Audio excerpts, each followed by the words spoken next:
those Volusia Flagler communities, talking about how bad it was. This storm made landfall in Sarasota, which is why we can't just focus on a spot. They're such big, impactful systems. Well, around 4:30 this morning, there was a wind gust reported in Daytona Beach of 87 miles per hour. So that was still hurricane force winds.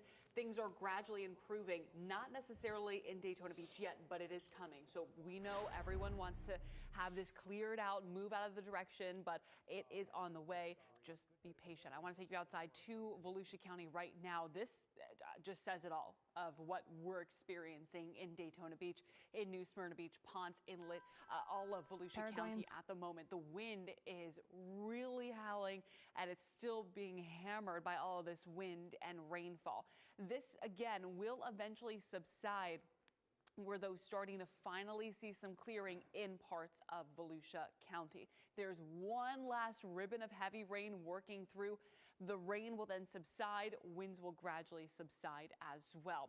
Milton is so far out of our radar range that we can't even pick up the center of circulation anymore, which is wonderful news. For most of Central Florida, especially all of the I-75 corridor, we do not have to worry about any sort of hurricane gusts or heavy rainfall. Again, it's really just for Daytona Beach, Edgewater, New Smyrna Beach, Oak Hill, now approaching Scottsmore through Titusville, parts of the Cape where they started to see their winds pick up, and parts of Brevard County as well. Now, I do want to remind you, even though our northwestern spots in Volusia County are starting to dry out, we still have a flash flood warning in effect until 9 o'clock this morning, because we're still seeing about 14 inches of precipitation.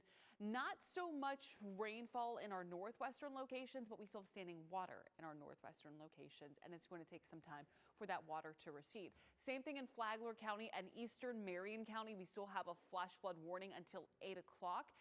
It's not raining anymore, but we still have that flood potential and all of that standing water. For the metro, it's scattered rainfall, still breezy conditions, but the gustiest winds are right along I-95, right along the Cape through coastal Volusia County. Pockets of heavier rainfall still for Seminole County and Orange County, but that heaviest stuff is now working through the Cape and Brevard County. Plenty of light to moderate showers for Osceola County, moving into Brevard County, where Brevard County, your winds are quickly picking up. Now, I do want to look at some of our local storm reports. There has been reports of flooding in Pellicer, the Pellicer Creek area. A flood has been reported here, so watching that. And then also a flood near Crescent City, where there's ongoing flooding, major flooding on Haw Creek in Flagler County near Crescent City. So we're dealing with that, even though the rains are over.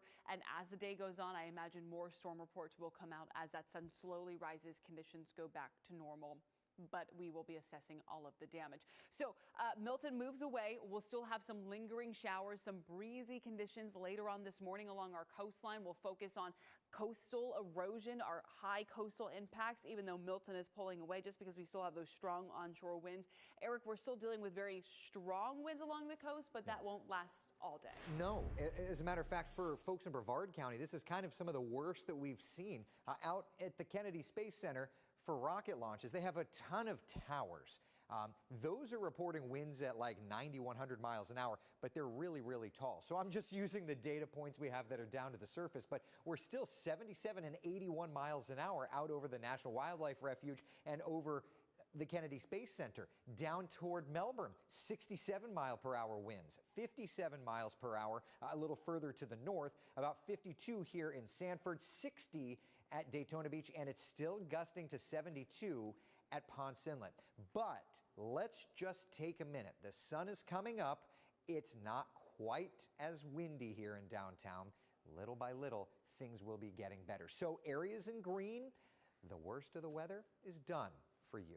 Little by little, we're shifting that east. For Orlando's metro area off to the east, we have to wait a little bit more until about 8 o'clock. And then right along the shoreline, I'd say about 10, 11 o'clock, things will dramatically improve. Take a look at Futurecast, timing it out, okay? 7, 8, 9 o'clock, still with some of these showers, but the winds, these are sustained, okay? 20, 30 miles per hour. We're going to keep a breeze late morning, but we're pushing the last of the activity off 1, 2, 3 o'clock, and then into the afternoon and evening. Sure, a nice breeze out of the north at 10, 15. Let me tell you something. That breeze from the north is grabbing down some lower humidities. So at the very least, we're going to be doing better and better.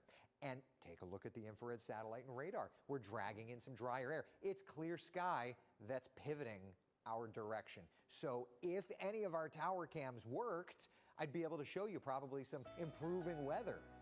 Little by little, you'll see it though right outside your window. So for this morning, it's still rough, especially in our East Coast communities, but we're going to clear that out and look at what we have ahead. Bright sunshine, temperatures in the 80s, morning lows in the 60s. We have some really nice weather. My in-laws have some minor things to deal with. Some will be more fortunate, some will be less fortunate, but the next couple of days, we're going to come together as a community in the sunshine, and we're going to help each other out. That way, this storm is nothing but a distant memory in a very short order.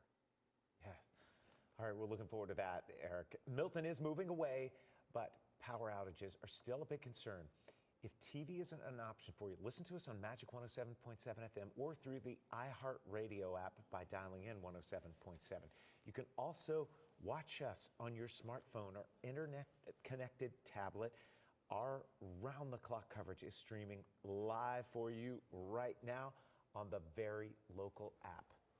All right, so a few of the big concerns, the flooding we've been talking about, and also the wind. And Volusia County, we're really honing in on that county right now because they are seeing some of the worst conditions. Yeah, that concern is certainly there for us. We want to get to Pamela Combe, who is live this morning. And Pamela, now that the sun's starting to come up, are you able to see if trees are down, any other damage and debris out where you are? The sun is finally up and we are able to have a better look. We have seen some downed tree limbs, but really the biggest thing we're keeping an eye on is the flooding. We're finally able to get a better look at this parking garage that we just saw water and wind just blowing on there all morning. That corner does have a bunch of standing water on it, and you can see right above just how powerful that wind is too. I mean, those trees are kind of tilted over to the side. But I want you guys to take a look at the flooding on this side on Palmetto Avenue. This is downtown Daytona Beach. Earlier, the wind is blowing really hard. It kind of looked like just rapids. But right now, this is a road. It looks like a lake, a river. It is completely flooded. That business a little further down that you see right there, it does have sandbags right in front of it, but I believe the water is reaching the door, so it might have water inside of the business. And several other cities, DeLand, New Smyrna, Port Orange, Edgewater, all of those cities are also seeing water flooding. Some of them are reporting knee-deep water. But I want you guys to take a look at this video that the Volusia County Sheriff's Office shared with us. The sheriff made some early rounds this morning. He already had some high water rescues in the area. He says, again, a lot of streets are flooded, but they do have FWC, deputies, rescue swimmers stationed across the county, and they are ready to respond with those high water rescue vehicles. So I know we are supposed to be getting more rain in just a little bit, so we'll be bracing for those conditions, staying under cover. And again, there is a curfew in place until 8 a.m., which it seems like a lot of people are, complying and abiding by because the roads have been pretty empty this morning, which is a good thing. Just stay home until the storm passes. Reporting in Volusia County, I'm Pamela Combe. Yeah, good advice there. Yeah, for sure, Pamela. And Pamela, we've been hearing from some viewers emailing us or messaging us on Facebook, and they were in Volusia County, New Smyrna, Port Orange. They said that their flooding is really bad in those spots. I know folks aren't out yet, but are you hearing the same thing from the sheriff's office? Oh yeah, the flooding is terrible in those areas that already typically flood. I would say it's about knee deep in cities like Edgewater. It's getting into people's homes. It's on the roads. I mean, it's impassable. There are some road closures in the area. And cities like DeLand, they say that there's so much water on the roads. They're asking people to conserve water just to not overwhelm their stormwater system. I imagine as the day continues to go on and more water continues to fall, we'll see more cities ask residents to do the same. All right. Pamela Combe live for us there in Volusia County, and really a hard-hit area, as we've seen in Brevard County, where the wind has been very strong. And when we move outside of Central Florida, we're looking at some of the areas that got hit as the storm first moved into the Sunshine State. Yeah, leading to several tornado outbreaks yesterday. We want to check in now with our sister station, WPBF, and Taylor Hernandez, and hear her report, because at this point there were fatalities, but we don't know yet how many people were killed.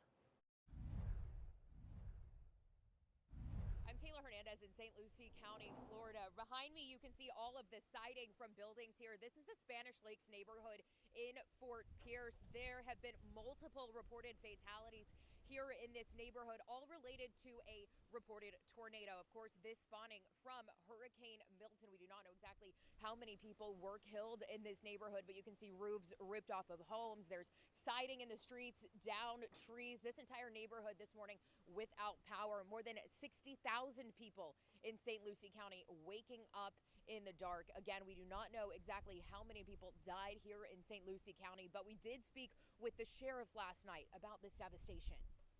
From what the Dopplers are showing, we got hit the hardest, the quickest. Again, we say this wasn't expected. We prepare for things, but you can't expect or do anything when we have multiple tornadoes touch down in such a short period of time in our community. It's devastating. There's no words could describe it. Again, this is in Fort Pierce, Florida, where there were multiple reported fatalities.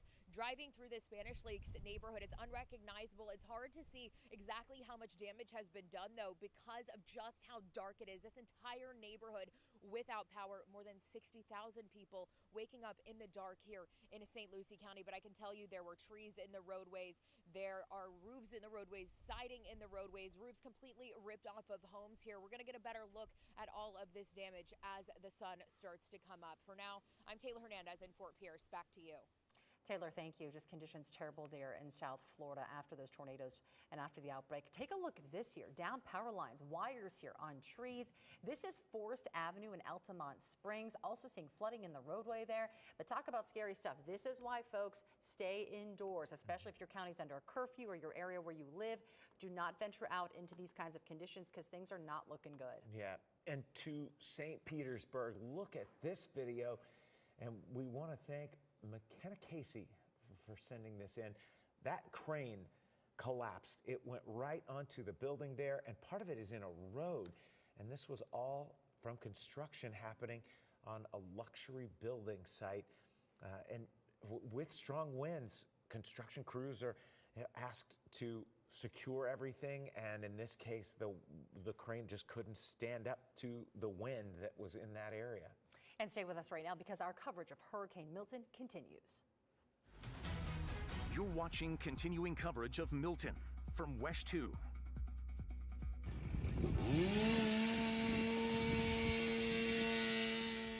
The cleanup is already underway this morning in parts of Central Florida as Milton moves offshore. This is how things looked just moments ago in Maitland as our crew found these workers beginning to remove trees and branches from a road. Good morning. The time right now is 7:30 on your Thursday. I'm Meredith McDonough alongside Jason Guy, meteorologist Kellyanne Class, and Eric Burris. So much to cover with Hurricane Milton making landfall last night as a Category 3 storm around 8:30 in Siesta Key. We know this is a deadly hurricane. Several fatalities have been reported in South Florida after those tornado outbreaks. Hopefully we will get those numbers soon. And here in Central Florida, big stories, guys. Just the flooding we're seeing for so many folks and the wind out there. Yeah, and as we get over to Kellyanne and Eric, wind is still going to be a concern along with the flooding, but we think, oh, I'm watching it on the map. This thing's moving away. Yeah, when we look at the radar, we don't actually see how windy it is, right? So we have to rely on reporting sites. We also have to rely on our tower cam network, on our weather stems, so those cameras. So when we look at the radar and we think, okay, wow, like things are really improving, for some it's still really windy. And I would also say, like, I'm looking at the radar over your shoulder when you show it. Notice how the colors are green and yellow. And on a normal day, green and yellow is just some rain, but there's something about the flavor of a tropical system that the radar does not do this justice. The driving rains would be what you would think of like a purple on the radar during the summertime. And then because it's just such a big storm, the rain isn't only where the winds are, it's outside of that as well. I was just going to say, we have team coverage all across Central Florida, even over in Tampa. And Eric, we saw those windy conditions with Bob Hazen, Dave McDaniel, their locations. It is blowing them around, including our live trucks. Yeah, oh yeah, they said the truck was bouncing a little bit as it was just parked. Right. So imagine if you had a high profile vehicle and you're getting on somewhere like I-4. That's why right now everywhere, authorities are saying stay put. Don't get out right now. Well, and you also want to let the crews do their job and Right. out clean the roads, right? We don't know what has trees over the roads, what has power lines over the roads, so it's just best to stay off the roads right now. In terms of what we're experiencing, it really is a tale of two stories. We have really calm conditions on our west coast along the I-75 corridor, but along I-95 in Ponce Inlet, New Smyrna, Daytona, Oak Hill, it's still windy and it's still rainy, and you can see all of the rainfall and all of the trees still lashing around in the wind. So this will eventually subside. It's getting there. We're not there yet, but we are getting there. As we take a look at first warning radar, we are dry for the I-75 corridor. Still some rainfall for parts of I-4, not as heavy as it was earlier. It's really just this ribbon now of rainfall that's lingering just south of New Smyrna Beach, right around Edgewater, Oak Hill, now moving down towards the Cape in Brevard County, Scottsmore, Titusville, Mims, Port St. John. Heavy tropical rainfall for you, along with those gusty conditions. Here in the metro, Seminole County, Orange County, we have pockets of heavier rainfall, but for most, it's just a steady tropical rain at the moment, with winds gradually beginning to subside. Now, we do want to remind you, we have a flash flood warning in effect for Lake, Orange, Seminole, and Volusia counties until 9 o'clock this morning, because we've already had about 14 inches in some locations of rainfall falling. Same thing, not as heavy, not as much rainfall accumulating in Flagler County, but still a flash flood warning in effect until 8 o'clock, even though it's not raining anymore. We still have some of that standing water. Down in Osceola County, Brevard County, gusty rain, just whipping around like we saw that shot out in Ponce Inlet. Now, we, just as expected, had this set up right over the I-4 corridor for heavy rainfall. Some of us receiving about 14 and a half inches of rain.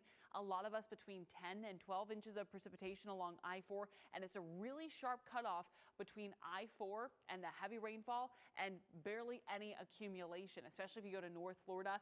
In Denellen, western parts of Marion County, 5 inches of rainfall. Same thing in St. Cloud, almost 3 inches of precipitation in the Grand Valcaria area. So really seeing a lot of those flooding conditions along the I-4 corridor, but really, Eric, a good chunk of Central Florida. And that's the rain piece. Then there's the winds. Even though the center of circulation of this hurricane is well off the shoreline, we're still gusting to about hurricane force in spots. 72-mile-per-hour gusts still being reported over at Ponce Inlet, 58 at Port Orange, 52 Sanford Airport, 51 at the International Airport, 58 miles per hour over at Patrick Space Force Base, up into the Cape Canaveral Space Force Station area, 69 miles per hour, and even into Flagler County. At least you've fallen below hurricane force. You were sitting at like 80, 90 miles an hour for what seemed like hours and hours and hours, but things are starting to quiet, and you see the cutoff of significant winds is slowly working into the metro. These reds and oranges, that's the significant winds.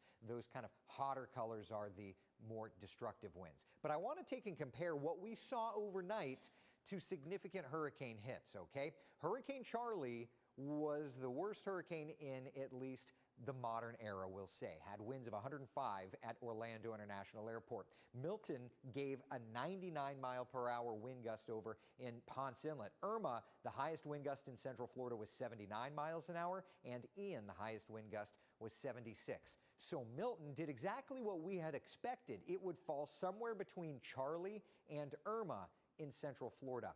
My friends, we went through it last night, and power outages reflect that now we've got some work to do to get back to normal. Take a look. 200,000 people without power in Polk County, 170,000 without power in Volusia County, and there are reports coming in now of some significant flooding in spots. So certainly our news crews are going to go gather that information. 100,000 without power in Lake County and many other counties kind of in that ballpark. So for today, we have to deal with, yes, the kind of cleanup effort. The good news is, as this radar starts to clear out, things are going to be looking better and better, and I would say the sun comes out in just a couple of hours.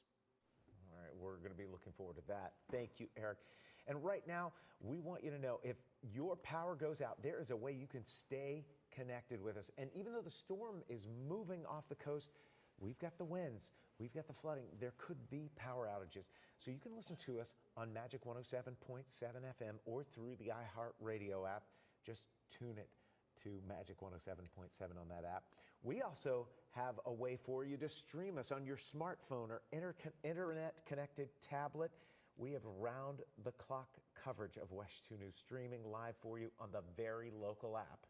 And now we want to share some updates with local law enforcement that they're providing. Oviedo police right now say that they are evaluating the storm damage in their area. Officers say that they've shut down a few roads because of trees down, flooding, and also power lines. We want to give you these locations.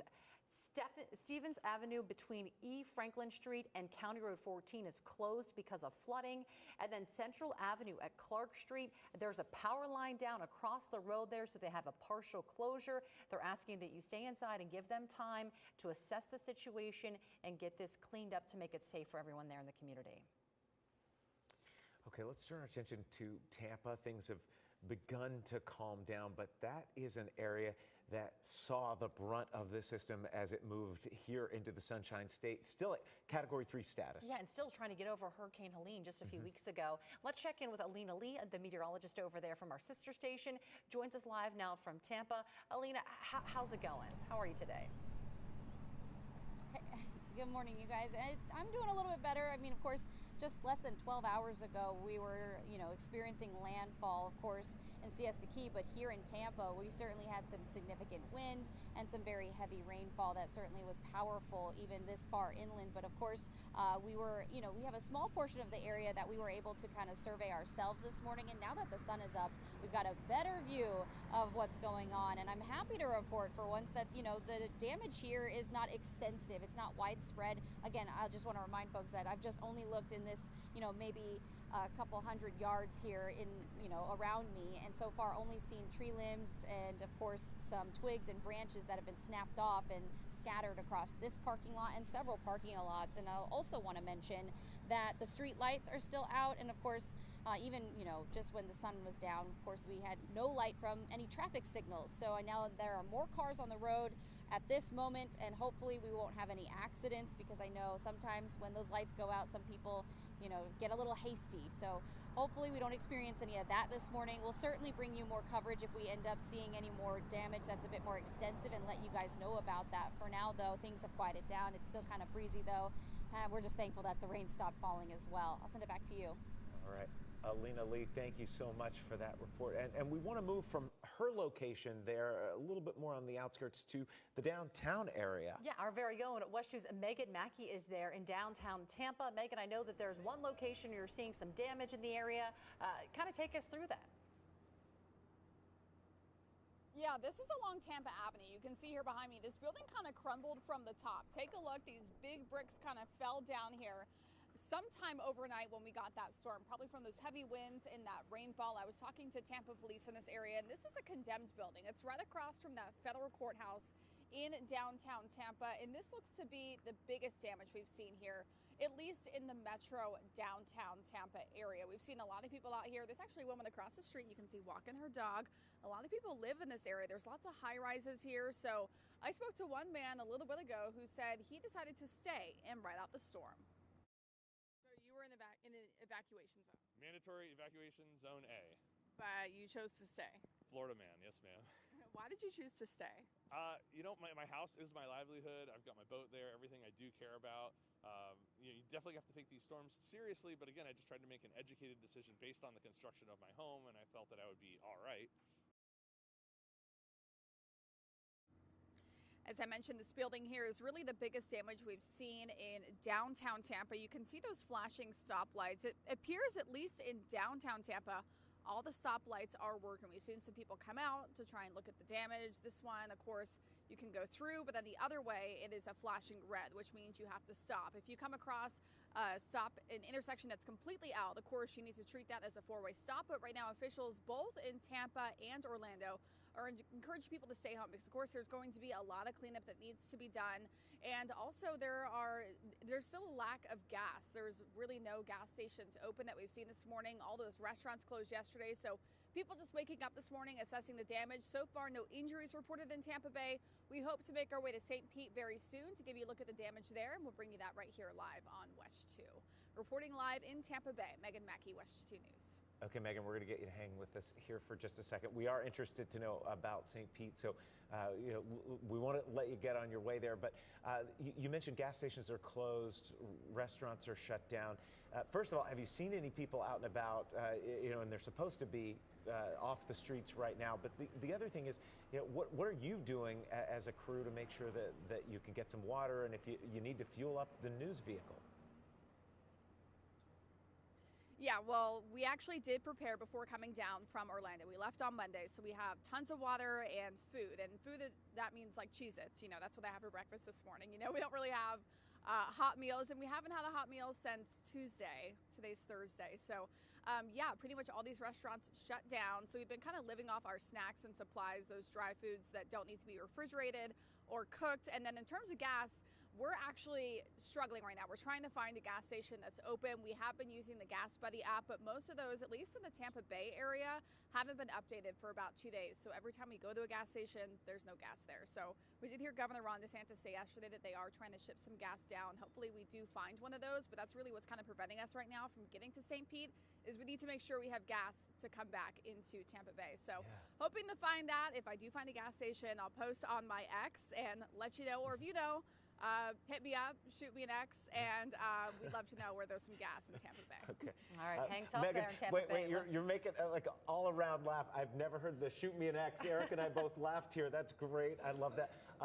And Megan, this is the reality of our crews. Shoot me an X. Yeah, our crews are doing this work to show you these areas, and they're putting themselves in these tough situations where they aren't able to always find a hot meal. As Megan said, it's been a couple of days now. They're sleeping where they can. We do have, I think, an Airbnb for them, and then just to move around and to keep doing this work, they've got to find gas. And so it's certainly something that I think a lot of times we forget about, and I really appreciate Megan just kind of explaining the ins and outs of what she does out there. Okay, also want to talk about the impacts that those outer bands are still having along our eastern coastline we're seeing. Yeah. Let's check in now with West 2's Bob Hazen. Bob, your live shots this whole morning have just been so impressive and incredible to see the winds that you're dealing with there. Yeah, and right now I can tell you, it seems like the winds they're still strong, but they're not as violent as they seem to have been in the past hour or so. So that's good news about that. Possibly calming down a little bit. But right now we're on St. Croix Avenue. This is in a neighborhood behind that storefront that we were at last hour. And this thing in my hand right here, this is a roofing tile, and it's pretty thick. You can see it's a pretty substantial piece of tile there, and that came from the roofs in this neighborhood. And you can see as we walk along here, right over here, this house, lots of those shingles, parts of the roof all ripped off, the siding ripped off as well. And then closer down to the bottom of the house, you can see that wind actually pushed the garage door in as well. And then the front of the house over here, more damage there. So that house seems to be one of the worst hit in this neighborhood. But I can tell you, all throughout this neighborhood, you can see all these trees, these palm trees that all got ripped in half, knocked to the ground. So that's basically all up and down this street as we were coming in. And then down on the ground, just like that tile that I was holding when we first started out here, there's pieces of it all over the place as well. And as we come down the street some more, just to show you some more of the damage that people are dealing with over on this house on the left, it looks like actually that thing up against the truck right there, that might be part of the roof from the house across the street that blew over there. And then on the side, obviously the siding of the roof pulled up as well. A lot of houses dealing with shingle damage. The house on the very end here, I know it's gonna be hard with the rain hitting the camera, but the house on the very end there, lots of the shingles on the top taken off, and then also the one next to it, a lot of damage as well. This is a very high-end neighborhood, as you can imagine, right on the Indian River. A lot of these houses have boats behind them that we can see kind of like bobbing in the water. This looks like it's possibly the hardest hit that we've seen so far. And you see some people coming out this morning to kind of check on the damage, see what's how bad their houses were hit. But yeah, a lot of people are going to be doing this cleanup in this neighborhood, not just for their houses, but also the trees that have come down are blocking the road in certain parts. This is the neighborhood right behind that Wells Fargo bank where the roof was ripped off, and that Supercuts where the whole building was blown out. So this area looks like it was where that tornado did the most damage in Cocoa and Cocoa Beach. Back to you guys. All right. Okay, Bob, and we're seeing damage like that in neighborhoods across Central Florida. It is certainly something. When you start talking about a tile roof breaking, and what had to hit that, and so many limbs flying around there. The garage door was damaged. That was an intense area where a burst came through. Yeah, that neighborhood is on the Indian River. That's in Cocoa, so that's a look at the damage there. And guys, we've been talking about this. That's kind of the area where the storm is. It's leaving us, but Right. that's the location, including Volusia County. Those two spots that we're really seeing the flooding and the wind. It took a while for the wind to pick up, but it finally followed, and now we're seeing those really strong winds across Brevard County. But soon it will exit. It's just, it took a little bit. This is Milton's last stand. So the winds are calming little bit by little bit across our area, but it's still kind of that coastal community that's dealing with it. But over the next few hours' time, the sun will come out. And once it does, the breeze slowly subsides and we'll be able to survey our homes, help our neighbors. And it's always important to always look for the helpers. I always tell my kids in these little moments of being frightened, now that the winds are calming, remember, the helpers are going to be out there doing the help. You make me think of the Mr. Rogers quote. That's it. That's where it came from. And I have to tell you that the helpers, but Eric and I have been covering storms since '07 together, and there was a tropical system, and I was in trouble, and he said, "Get in shelter right now." I will never forget that. A tornado touchdown not too far, and it blew the barn off and windows out. Very scary stuff. So, you know, just our hearts go out to all the folks right now that are dealing with these conditions. We're here for you. We're in this together. Yeah. It's almost done too, which is what we always like to, you know, give a little silver lining to, right? Like we're still dealing with some of those conditions, but the end is almost here as Milton continues to pull away. And so when we look at our live radar, it doesn't look that impressive. You're thinking, okay, it's just rain. We're not seeing any gusty conditions, but our tower cam networks really sell the picture. And in fact, let's go to our weather stem camera out in Ponce Inlet in Volusia County, and this is the picture right now. We're still seeing the winds battering the trees. So even though it doesn't look that impressive on our radar, it still is very gusty outside, especially for our I-95 spots. One final ribbon of heavy tropical rain working through parts of Oak Hill, Titusville, along the Cape.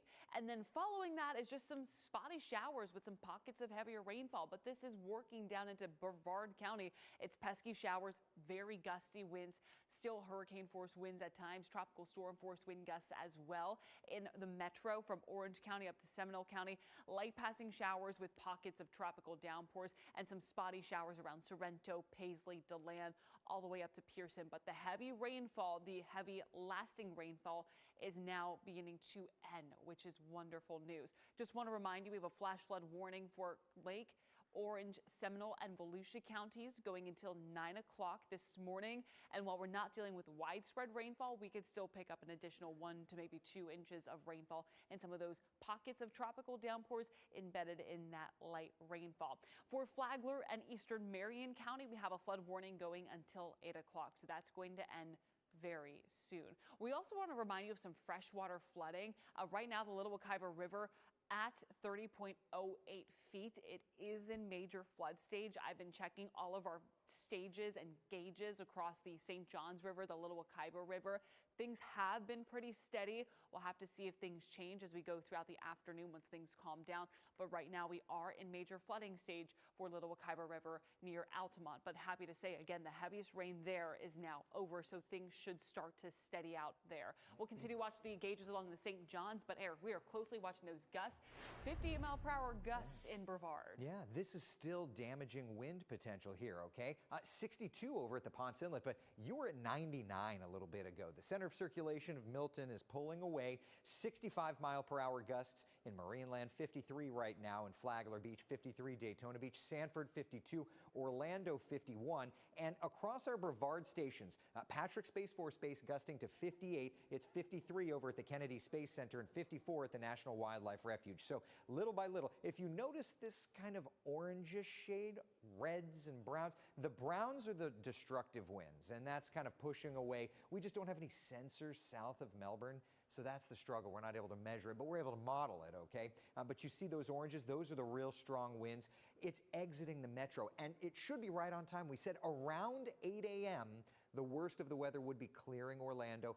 and we're getting there. We're still going to have some tropical storm force winds, but little by little things are improving. So watch on Futurecast through time. 9 a.m., still breezy, sustained winds 20, 30 miles an hour, gusting higher than that. Still a little rough along the coastal communities. By 11, 12 o'clock, though, we push Milton far enough away, and notice there's some clearing on here. By about 2, 3 o'clock, breezy for sure. A few coastal showers, but overwhelmingly, we're going to take this dry air and sweep it right in. And you're already starting to see some clearing. I'd be willing to bet that if Megan Mackey looked up, she'd probably on her western horizon looking toward the Gulf of Mexico, probably be able to see a little peak of blue sky through some cloud cover. So this morning, we're still in the rough weather for just a little bit longer. Just a little bit longer. Then we'll be able to go back to normal, at least weather-wise, and start looking around, see how our homes fared, and what shape they're in. If our neighbors need some help, let's lend a helping hand there. Let's not go looky-looing, though, okay? Because crews are doing what they need to do. They're picking up the pieces, allowing and opening up those road arteries, and of course putting power back on. We've not seen the power numbers dropping just yet. That means that the crews haven't started yet. So give them space to do that. That way we can all get back to normal. This weekend's forecast, though, looking really, really nice, guys. All right, Eric. We know the storm's moving away. Power outages are going to still be a big concern. If TV isn't an option for you, you can listen to us on Magic 107.7 FM or through the iHeartRadio app by dialing 107.7. You can also watch us on your smartphone or internet-connected tablet. Our round-the-clock coverage is streaming live for you on the very local app. And this is great for your smart TV, of course, on your phone or your tablet. But if you've got a streaming service, think a Netflix, a Hulu, whatever it is, wherever you watch those streaming services, download the very local app and stream us. Now we want to get to some breaking news here. Our team of producers working so hard to confirm some information. They have confirmed at least 4 people have died in the tornado outbreaks that happened in St. Lucie County yesterday. So this is some video from those scenes. The possible tornado barrels through St. Lucie County on Wednesday. This footage shows the tornado over the area, also a tree getting swept away by these intense winds. Officials there reporting there were fatalities, and now we have confirmed at least 4 people are dead. We will continue to follow that situation out of South Florida. Also, strong winds, flooding, still lingering concerns as Milton slowly passes through our area, now off the coastline, but we're still feeling the effects. Oh, yeah, and a flash flood warning remains in place for several of our local counties until 9 o'clock this morning. So we've got a little more than an hour left on that warning, and one of the spots is Seminole County. Look up at your screen right now. Are you seeing Dave McDaniel there? Dave, the camera's a little bit hazy, but we can see that the wind is really whipping up that water behind you there on Lake Monroe. Well, the camera might be a little bit hazy because the world is a little bit hazy. The ceiling is really low. You can barely see across Lake Monroe at all to see our neighbors to the north. It is all chopped up because the wind is still significant out of the north, not nearly as bad as it was, say, maybe an hour and a half ago. But we're still getting some rainfall. We still have some wind. We've got debris on the Riverwalk. There's water over the Riverwalk. And again, Seminole Boulevard has water over the top of it. Now, this is clearly a combination of the fact that we had pouring rain for hours, but also when we got here, the wind was howling out of the north as Milton was going offshore, howling out of the north, driving that lake water over the seawall, over the Riverwalk, and onto the road. But now, because the things have slacked off a little bit, now it's starting to drain the other way. Water is running back out of Seminole Boulevard, off over the Riverwalk, and back out and down into the lake. So Mother Nature is doing at least somewhat taking care of herself. But again, the water here is significant, and there's going to be some issues on Lake Monroe coming up over the next several days because water from the south in the St. Johns flows to the north. Right now, Lake Monroe is at action stage before Milton, but over the next several days, like early next week, it's going to be at moderate flooding. Lake Harney to the east of us, our friends out there in Geneva, they were at minor flooding stage. It's jumped to major right away, and it's going to continue to climb over the next few days. They figure it's going to be major flooding, not near record flooding. It'll be well below record flooding from Ian, but they're going to be over 10 feet probably by Friday or Saturday. And then, of course, we talk a lot about Astor over in Lake County. It was already right on the cusp of minor and moderate.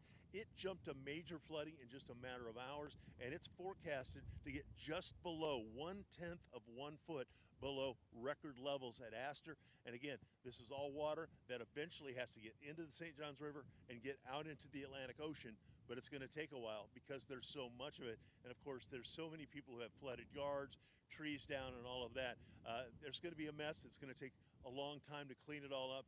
Milton has left its mark as one of the most powerful hurricanes to hit Florida, and of course, its impact on Central Florida, significant. Reporting live in Sanford, Dave McDaniel, West 2 News. Sure is. We've seen Lake Monroe look like glass, Yeah. and today it looks like a rough ocean. It sure does. Let's check in now with Kristen Lago. She's been driving all around Central Florida. Kristen, where are you now? And I know you've seen trees down, debris. What are you seeing in this location? Yeah, we came back to Orange County as we were kind of making our way back to the station area, and we decided to drive down Orlando Avenue. And then Zach Maskovich, I don't know how he spotted this as we were driving by, but this tree completely came down in front of this home right here. We're going to bring you a look, and I think you can see it a little bit better now that the daylight hours have come. But I mean, we're looking at it right now, and it looks like it came just inches from the home. It doesn't look like it actually crashed into the home itself, but it definitely fell right in front of it. So this is just a smidge of what we've seen as we've driven all throughout the night throughout Central Florida. I mean, we've seen a couple trees come down. We were in Maitland just a little bit ago, and crews were out there working on clearing the streets from another tree that had fallen the opposite direction. So it had fallen right into the middle of the road. So they were working to clear that. And then we drove to Conway to check on potential flooding, and we didn't find anything there that was flooding, but we did find a fence that had been completely ripped apart.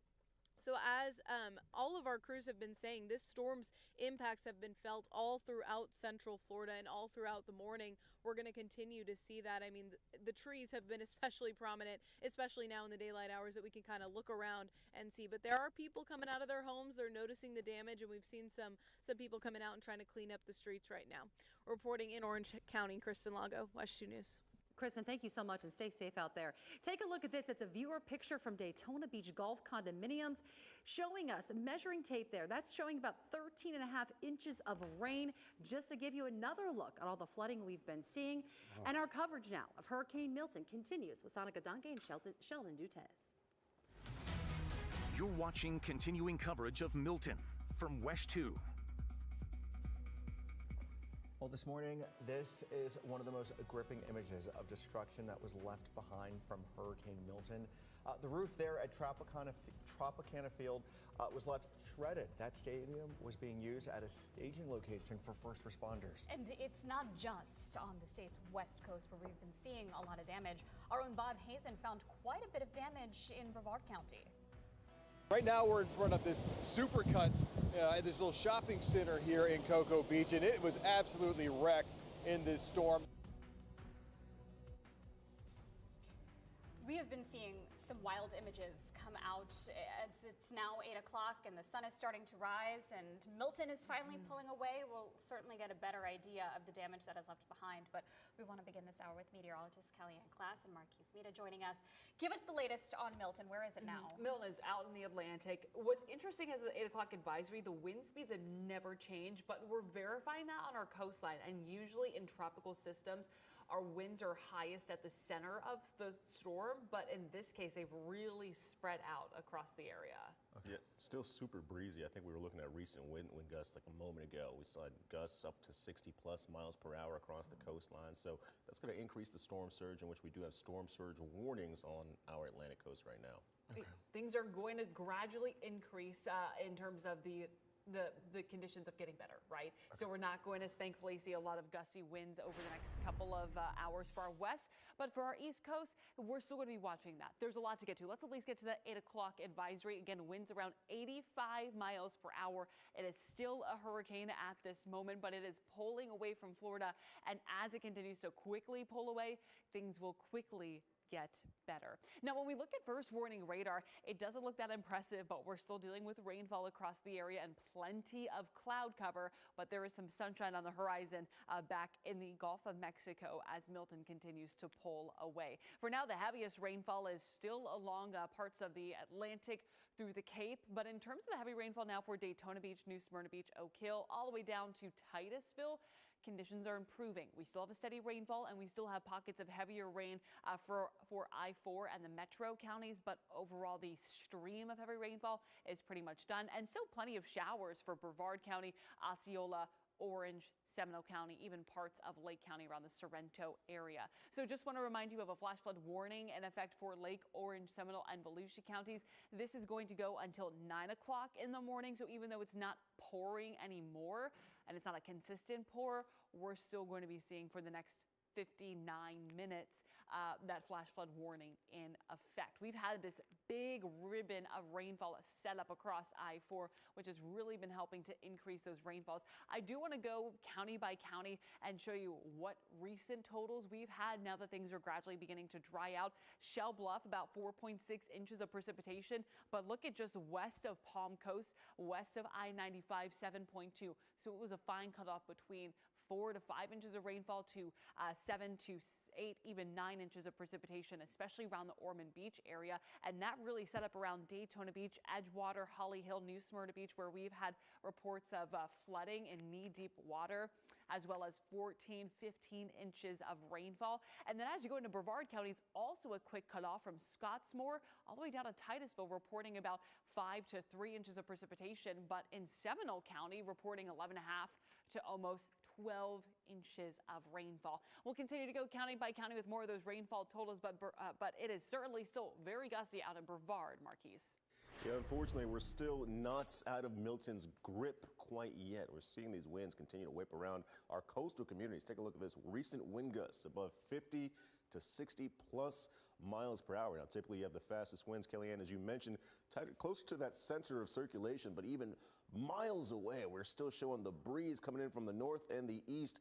And that's why we have these storm surge warnings in place. So we've got a gust of 65 in Volusia County, Flagler County, further to the south, 62 in Volusia, just off the shoreline of New Smyrna Beach. And as we continue to head further south, you're still well away from the storm, but it's still super breezy across parts of Brevard County, 54 mile per hour gusts. Gusts of 58 even further to the south, just east of I-95. So we see, although Milton is pulling away, we are still dealing with those strong gusty conditions. Now, we had gusts with previous storms. Charlie, back in 2004, 105 miles per hour. That's the fastest wind that we've seen from any hurricane here in Central Florida. But Milton, you guys are number 2 on the list right now with the strongest gust of 99 miles per hour. So just a hair below 100. And that just illustrates Milton's damage and destruction. I think this illustrates it better. Widespread across the state of Florida, over 3 million customers are without power. Now, one of the heaviest counties hit, that's to your south in Polk County, and that's closer to where Milton made that initial landfall, right? We have 200,000 customers without power across Polk County. Those numbers at 170,000 in Volusia County, where we're still experiencing those strong and gusty conditions. And we'll be able to assess the damage from those gusts coming up in just a moment when the sun is coming up and we can go outside and look at the damage. I know it's still going to be dangerous outdoors, but 28% of the state of Florida is without power currently. And I know that power companies are going to be working hard to get those lights back on, but we're still not out of the storm's way. We mentioned it's breezy all across the coast, and we do have those storm surge warnings in place as well as flash flood advisories. So we're not out of Milton's grasp quite yet, but the sun is coming up and we could assess the damage in the next few hours, guys. All right, Marquise, thank you. It's because of the 3.2 million people without power that, was a concern we knew was coming, that we have partnered with our radio station, Magic 107.7, our radio partners, where we're simulcasting all of this information. You can also watch us on the very local app. So if you do end up losing power, or if a loved one lost power, friends or family, pass this information along to them, because we can continue to keep them updated even while they await those power crews to come in and right things. All right, a great resource for people in our community and outside of the Orlando area that are tuning in.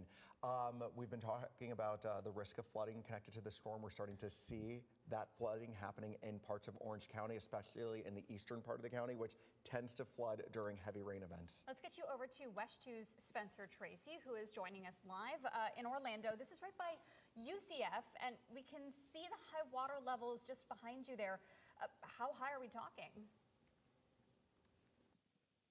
Yeah, so I'm just at the beginning of it. I mean, I'm already up to probably my calf. I don't want to go much farther because I did see on the Orange County Rescue that they said the water was up to their chest. And you can just see because there's mailboxes. I don't know if you really can see, but all the way out there, that looks like a trash can. But the water is completely all the way up to the mailboxes.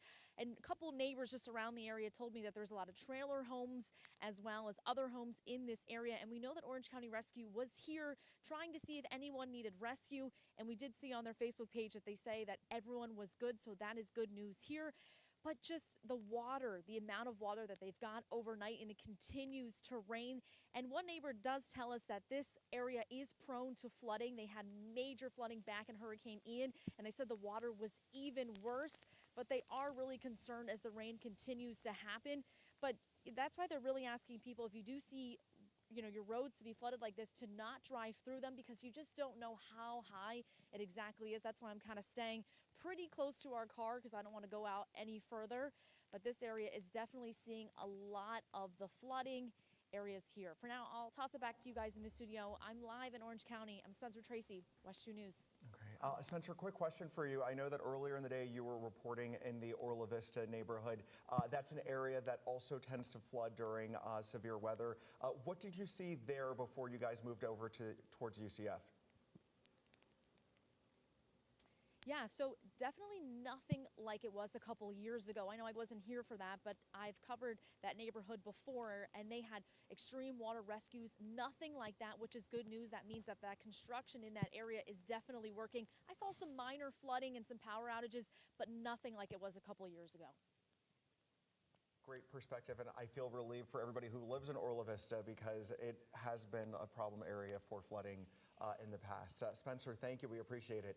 Unfortunately for the residents who live off of the street where she's standing right now, they're going to have some harsh realities to wake up to this morning. Looks like she's standing on the banks of a river. But you see where the mailboxes were. Those were those little colored objects bobbing there in the water. So your mailbox is usually chest high for most people. So if it's that tall, presumably is in people's homes as well. Yeah, so hopefully we'll get an update on some of the residents who live in that area. But we do want to show you some damage from Holly Hill over in Volusia County. We know they've been peltered with wind and rain. Take a look at this. It looks like there was a lot of debris from outside that made its way in. It looks like a ceiling collapsed. There we go. And it just opened up to the skies. You could see a little bit of the skies there in that picture, just letting all of that rain pour in. Awful to see and not a unique situation. I want to take you to Altamont Springs now and show you what we saw in Seminole County. Some down power lines got mixed up with these trees. It looked like it sparked some flames there. This was on Forest Avenue in Altamont Springs. Oh my goodness. I know, but this is why we cannot stress enough how careful you have to be if you're out and about, because you don't know what's an active downline. You don't know what's under some of that water. So just keep that in mind as you're starting to go out and about throughout the day. There are actually some curfews that are going to be lifted here during the 8 o'clock hour, but we also want to impress upon you to stay off the roads, because emergency response teams like the Orange County Sheriff's Office one that we are showing you here, they are going to be making their way out. They already have been out in parts where it is safe to make those rescues that are necessary and any assistance that is required. That's also why officials and ourselves and meteorologists are asking everybody to stay off the road for now, as damage is just getting assessed. All right, and yeah, we'll be monitoring the damage throughout the day, which will really give us a big indication of the impact that this storm had on the Orlando area. But we know the Gulf Coast took the brunt of this storm as it made landfall last night in Siesta Key. Right, that happened around 8:30. West 2's Megan Mackey has been reporting for us from the Tampa area, and she has more as people wake up to a damaged downtown. We're getting a look at the damage that was left in downtown Tampa by Hurricane Milton. Take a look. This building behind me completely crumbled from the top down, all these bricks. And this is a condemned building pretty close to Water Street. This is along Tampa Avenue, pretty close to the courthouse in downtown Tampa.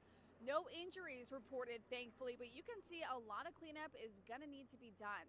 This area was a part of a mandatory evacuation zone, but I did speak to some people who told me they decided to stay here and ride out the storm. So you were in an evacuation zone? Mandatory evacuation zone A. But you chose to stay? Florida man, yes ma'am. Why did you choose to stay? You know, my house is my livelihood. I've got my boat there, everything I do care about. You definitely have to take these storms seriously, but again, I just tried to make an educated decision based on the construction of my home, and I felt that I would be all right. Obviously, this is going to take a lot of time to clean up. Other than this damage in downtown Tampa, we can see some damage done as well to these stoplights at some intersections, but for the most part, they are working in most areas. But still, officials are encouraging people to stay home in this area. Thankfully, no injuries reported, but some cleanup definitely needed to be done here after Hurricane Milton. Reporting in downtown Tampa, Megan Mackey, West 2 News. All right, we've been reporting all morning long that the eastern part of Central Florida along the coast is going to be the last area to kind of feel the impacts of this storm as it was making its way out to the Atlantic Ocean. And we're seeing also the impacts from the storm in that region as well, and some tornadoes that spawned off, possible tornadoes, I should say. We're still waiting to get those confirmed. But there was some type of activity in that area that caused a lot of damage. West 2's Bob Hazen is joining us now from Cocoa Beach. And over the last hour, 90 minutes, we've really been seeing the high impact of winds.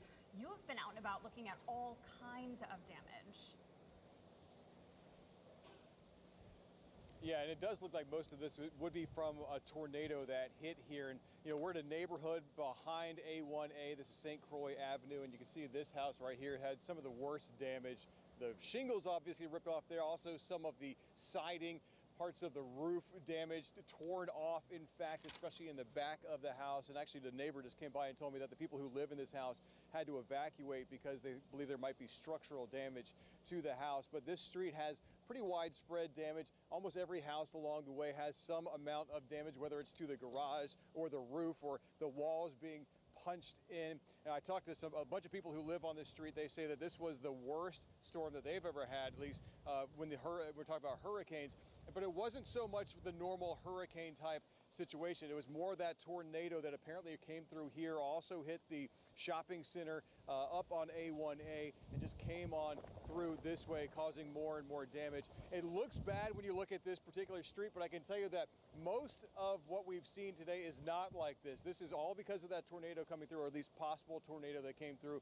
But most of the houses are not anywhere near as bad as they are on this particular end of the street, which butts right up on the Indian River. The water behind these houses also is up very high, not into the houses necessarily, but the river itself is up a lot higher than it normally would be. In fact, some people said their boats floated away. Some people said that their jet skis floated away. And right here on the side of this house, you can see the roof pulled up there, the underside exposed. And if you look at this truck that's in the driveway, there's some roofing there. And a man who lives in this street told me that that piece of roofing actually is from the bank. I don't know how far, but maybe a few hundred yards away, that flew over the houses and landed up here in this particular neighborhood. So again, a lot of people out here coming out, checking out their houses. We have been told that there were no injuries to anyone who lives on this street. So at least that's a little bit of good news for the people who do live right here. Reporting live in Cocoa Beach, Bob Hazen, West 2 News. That damage is almost unbelievable. I'm curious, Bob, I know last time we checked in with you, it looked as if people were starting to poke their heads out of their homes to take a look around. Have you been seeing a lot of them? Have you been able to speak to any of them about what they experienced last night? Yeah, I talked to a number of them. In fact, the mayor of Cocoa Beach lives on this street, or at least a street over, and some other folks who do live out here as well. And they say that pretty much all of the houses have some amount of damage. Some of it's just shingles that have been ripped off. These are expensive shingles. We're talking about, tile kind of roofing that would go on there, expensive, and actually at this point hard to find as well. There's a back order, so they're going to have an issue trying to get those tiles put back onto their roof. Again, the big thing that came out of this was no one was hurt, but there are a lot of houses that do have holes punctured into the roof and the side of them. So that's going to be the big thing that they're going to have to work on trying to get fixed. I am told that some of the people who live here have lived here for decades. It's been a very tight-knit neighborhood, so all of them are trying to help each other out. In fact, the street was supposedly, they said it was filled with water last night. It was flooded when the rain was coming down so hard, and you can see some of the roofing tile that's still down here right now, but this road was completely flooded, and some of the neighbors came out here and cleaned out a drain that was clogged, and that helped the water go back down and make it so that people could come out here and kind of take care of business this morning. Back to you guys. Bob, glad to hear that people there are coming together to help each other out. Earlier, you were reporting from some of the damage near that shopping center where the Publix is, that Supercuts, and the Wells Fargo. That damage was very staggering. Just give us some perspective on how far away that shopping center was from where you're standing right now, just so we can kind of see maybe how far this tornado traveled. Yeah, I would say it's only a couple, or maybe 300 or 400 yards from that front of the neighborhood. Basically, the street that runs beside the Supercuts and that Wells Fargo, that's the street that comes up into this neighborhood. So it's not a very long distance at all, and it's a straight shot right through there. And again, it goes right back over top of the river. And so people who were here said that they saw all of a sudden just metal start flying through the air when they were looking out their windows, and that's when they knew that something bad was coming this way. Wow. Okay. We appreciate that perspective. Thank you so much for showing us what's happening. I do have to say that possible tornado activity, because we still have to wait for confirmation. It takes a little time for the crews to get out there and assess the damage to see if in fact it was a tornado.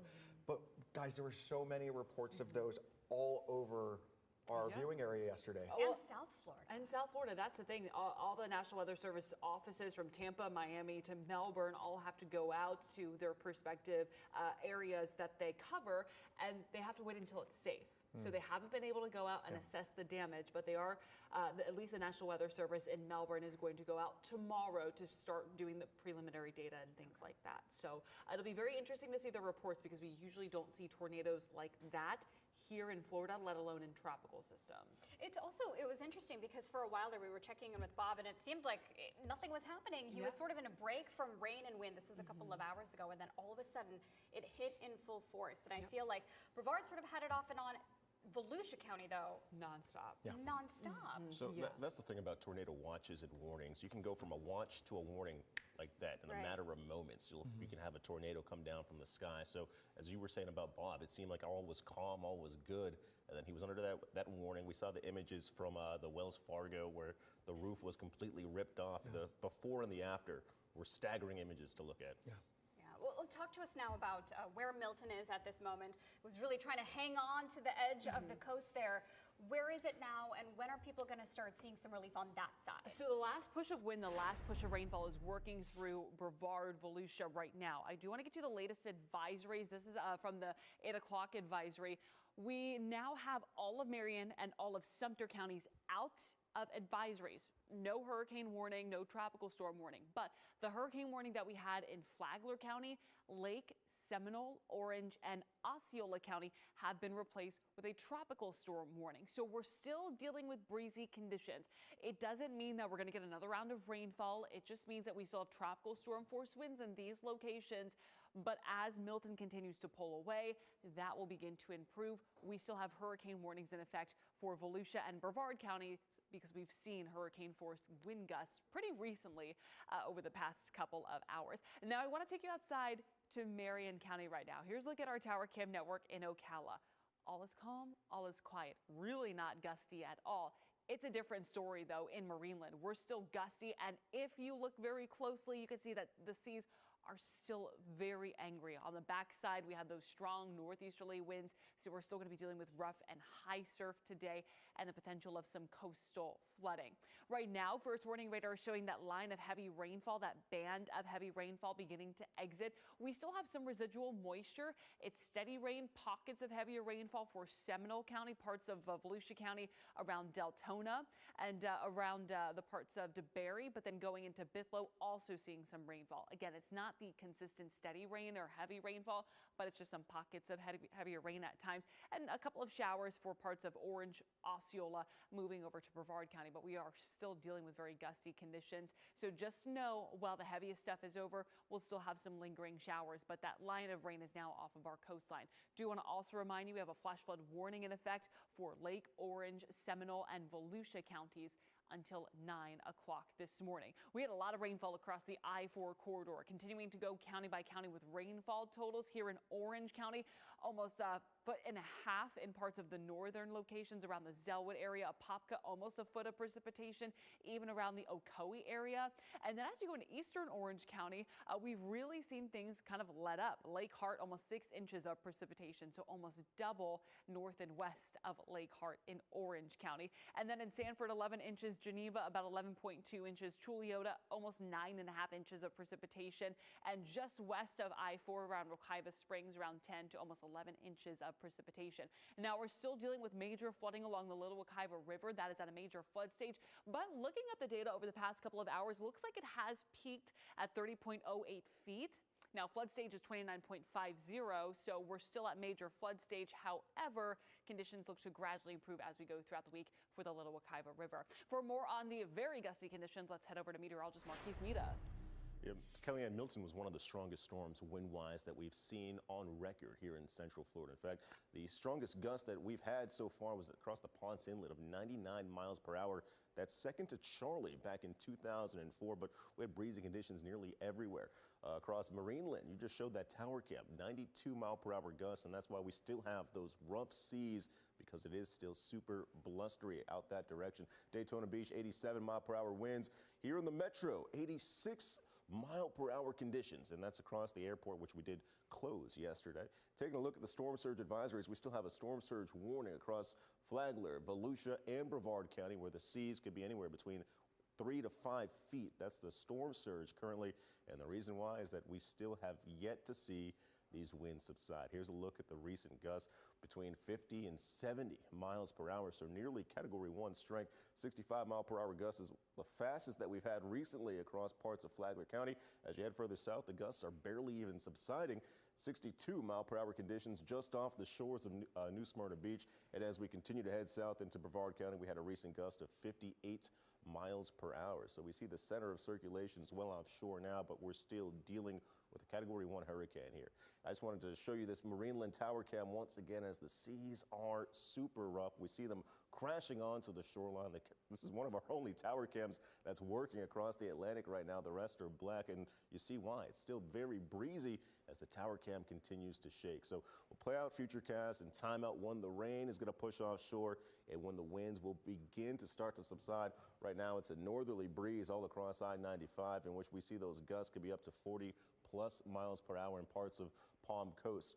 Hour by hour, though, we're slowly watching the winds begin to taper away, but it looks like we're still holding on to tropical storm force speeds across parts of Brevard County up until 11, 12 o'clock. Then we start to go below 35 miles per hour. Still not quite yet done with the rain. We can see some showers across Daytona and New Smyrna Beach if you are in Volusia County.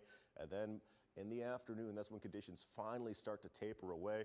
Could still see some gusts at between 10 and maybe 20 miles per hour. Inland, 20 to 25 across the coastline. But here's a last look at Milton, still continuing to push towards the north and the east. Right now is a Category 1 hurricane, in which we see the winds and the rain across parts of our coastal communities. So throughout the rest of the morning, we're going to be dealing with the aftermath of Milton tapering off. But as we continue throughout the work week on Friday, we finally gradually clear. Mostly sunny skies are back, and that's what we carry into the weekend, with highs returning to the middle of the 80s. The aftermath of this storm deals with power outages, and a lot of folks across our area are dealing with those power outages this morning. Just want to let you know that you can listen to us on Magic 107.7. That's our radio partner. You'll get all the updates from our First Warning team of meteorologists. You'll also be able to hear the reports from our colleagues who are out in the neighborhoods right now. They are our eyes and ears as we are working to learn more about the damage that's happening across town.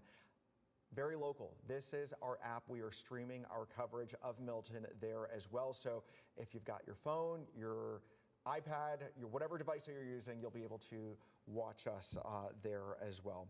And we just got an image. Kellyanne just shared it with us internally here in the newsroom of some of the flooding in South Daytona. We're working to share that with all of you in just a little bit, but we know Volusia County, it was unrelenting with the wind and the rain for hours. Yeah, West 2's Pamela Combe has been there all morning, and we're seeing some of those rising floodwaters behind you. It looks like, though, at least you're getting a bit of a break from the rain that was coming down for hours. It is, after hours of pounding rain, those gusty winds, we're finally getting a bit of a break from that rain. It's still very windy, but we were finally able to kind of drive around a little bit and look at all the damage and kind of what's going on in the city. We're in downtown Daytona Beach. This right here is Palmetto Avenue. This entire avenue is flooded. This is about a foot of water. The good news is we haven't seen much people drive by here. I will say there are a few cars parked on this road. There is a van a little further down. If you can zoom in, I don't even think you can see the tires from here. So that van is stuck there at least until the water recedes, and that's considering that it wasn't damaged because of the flood waters. But this right here in Palmetto Avenue, this flooding goes all the way down to Beach Street, further down, and we're seeing a foot of water here in Palmetto Avenue, which is actually a little bit higher ground than Beach Street. So we imagine that Beach Street down there is just in way worse shape. And this isn't the only area in the city that is flooded. The Daytona Beach Fire Department also shared some video of Clyde Morris Boulevard and France Boulevard. They've been driving around the Volusia County Sheriff's Office as well, just making sure everyone is staying safe. They have high water rescue vehicles available. They have FWC and rescue swimmers stationed across the county. That's Volusia County Sheriff's Office. So now the curfew, there was an 8 a.m. curfew here in Volusia County. It has since been lifted. However, there's a lot of flooding, there's damage, there's roads that were damaged. We have also seen a lot of downed trees, so there is a lot of hazardous things that you can run into if you're out. So they ask you to stay home, to let the officials go out, make the area safe again, so you can once again come out when those bands and the storm finishes passing through the area. Reporting in Daytona Beach, I'm Pamela Combe. Pamela, I know earlier you had talked about seeing transformers being blown. In fact, you were in a parking garage where it looked like the lights had gone out. What are you hearing about power outages in that area, in addition to all of the flooding that we can clearly see? There are thousands of people without power all across the county, not only here in Daytona Beach. I mean, this entire block, there aren't any stoplights that are working. There are no businesses open. There are no street lights that are on. This is completely a ghost town. It's completely dark. Well, now it's obviously daylight outside, but there is not a single light on in this neighborhood and in a large portion of the city and the county. Okay, well, the images really speak for themselves there. Pamela, thank you. So many reasons to stay off the road this morning, even though the curfew has been lifted. Those roads are one clear example why, but as she also mentioned, power lights are also out. We really need to give time for those power crews to get out there and fix things before people start trying to head outdoors. And in Lake County this morning, the city of Mount Dora sent out this notice. They are asking everyone in Mount Dora, stay home right now. Just stay inside until they can assess what's going on. It really is your safest bet right now until the professionals can do what they need to do to declare something safe before people can go out. Wind conditions right now are too high for crews to begin restorations at this time. That is according to the officials there. So a little over 50% of the electric utility customers are without power right now. We're also seeing road washouts on Wolf Road, and this is in the Round Lake Road area. One lane is completely washed out, according to the city of Mount Dora. Britt Road near Future Farm Road also washed out, and Round Lake Road and Wolf Branch Road flooded and starting to wash out as well. Another reason why they're telling folks, stay home. A lot of flooded roads as well. We've posted a lot of them in Mount Dora on your screen right now. If you are in and around one of these areas, just take note. It may take some time to get the water off of these streets. And Sonica, they also, city leaders want people to know that there are downed trees that are blocking roads in these areas here. We've got those intersections pulled up for you on your screen, and we're also seeing some of those images from overnight of the damage that went through this part of Lake County. Just trees and utility poles down in so many different spots. You're watching continuing coverage of Milton from WESH 2. All right, we begin this half hour as the sun starts to rise in the wake of Hurricane Milton. Look at the damage happening right there in real time. This is video from the DeLand police. This is a dash cam video, actually, capturing that tree falling on another car. This was as Milton moved through the area, highlighting all of the risks that were out and about as that storm passed by. I mean, that could have been very different, ended very differently, but you just never know. The winds were gusting like crazy yesterday. Again, we just had those notices from Mount Dora telling people to stay inside just for a little bit longer until we can kind of see what's going on.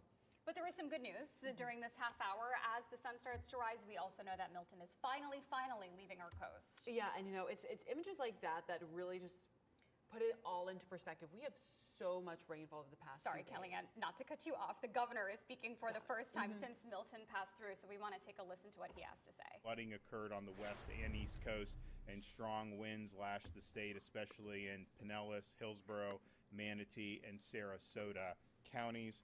Over the last 24 hours, heavy rainfall totals upwards of 10 to 15 inches has been observed across much of the Tampa Bay area, Nature Coast, and spreading eastward along north of I-4 corridor towards Sanford. Isolated pockets of up to 18 inches of rainfall were observed in Pinellas and coastal Hillsborough counties. 5 to 10 inches of rainfall has been observed further northward towards Gainesville, along eastern portions of the I-4 corridor, and south of the western I-4 corridor towards Sarasota. Several rivers reach major flood stage, and major flooding continues along portions of the Hillsborough River, St. Johns River, and Little Wekiva River. Water levels are forecast to continue rising along northeast and west central Florida rivers and waterways, with many forecasts to remain within or reach moderate to flood stage over the next day or so. We had over 80,000 people that were into shelters overnight as the storm hit the state. We will better understand the extent of the damage as the day progresses. And you have people that are out there assessing damage right now. First responders have been working all through the night to help people who were in distress. And what we can say is the storm was significant, but thankfully this was not the worst case scenario. The storm did weaken before landfall, and the storm surge, as initially reported, has not been as significant overall as what was observed for Hurricane Helene. Right now, it looks like Sarasota County had the most significant storm surge, likely somewhere between 8 to 10 feet. And remember, with Helene, we had 15 to 20 feet up in Taylor County. Rescue missions have been underway throughout the night. State search and rescue teams report at least 48 individuals have been rescued as of 0630. National Guard search and rescue teams have worked overnight and successfully executed rescues of families and pets on the west coast and from the destruction of the tornadoes in the central and eastern parts of Florida. The Guard continues to work into the morning and have 31 rescue aircraft operational and hundreds of rescuers engaged in over 125 active missions in 26 different counties. Over 6,500 soldiers are deployed throughout the state. Florida Fish and Wildlife Commission has made land and water rescues in Pinellas, Hillsborough, and Pasco County. The State Guard has also been engaged in search and rescue, assisting with floodwater evacuations as well as damage assessments.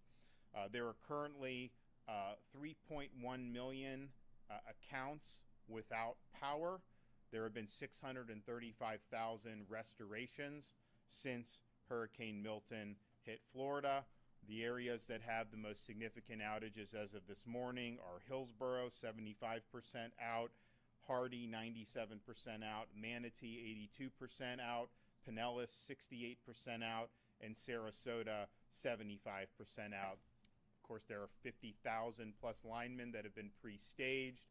A lot of what they'll do this morning is likely assess the damage and then begin restoration operations very quickly. And we appreciate everybody that's in that fight because that's very important for a lot of people.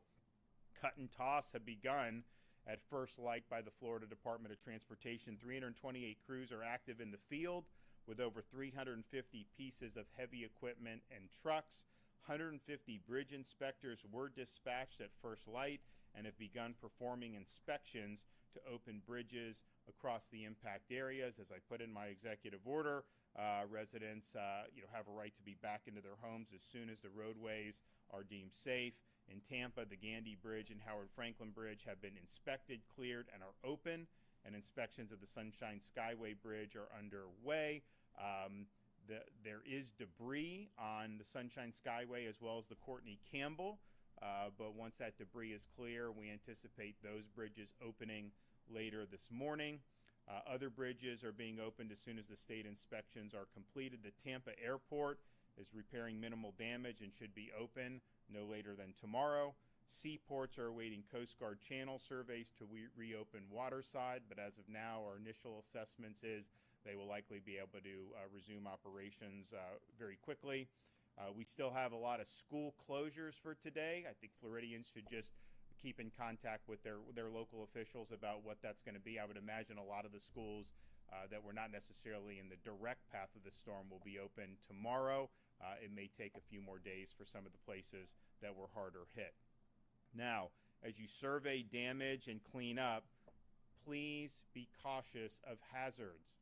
We have post-storm fatalities almost every storm, and a lot of these fatalities are avoidable. So please be cautious of downed power lines.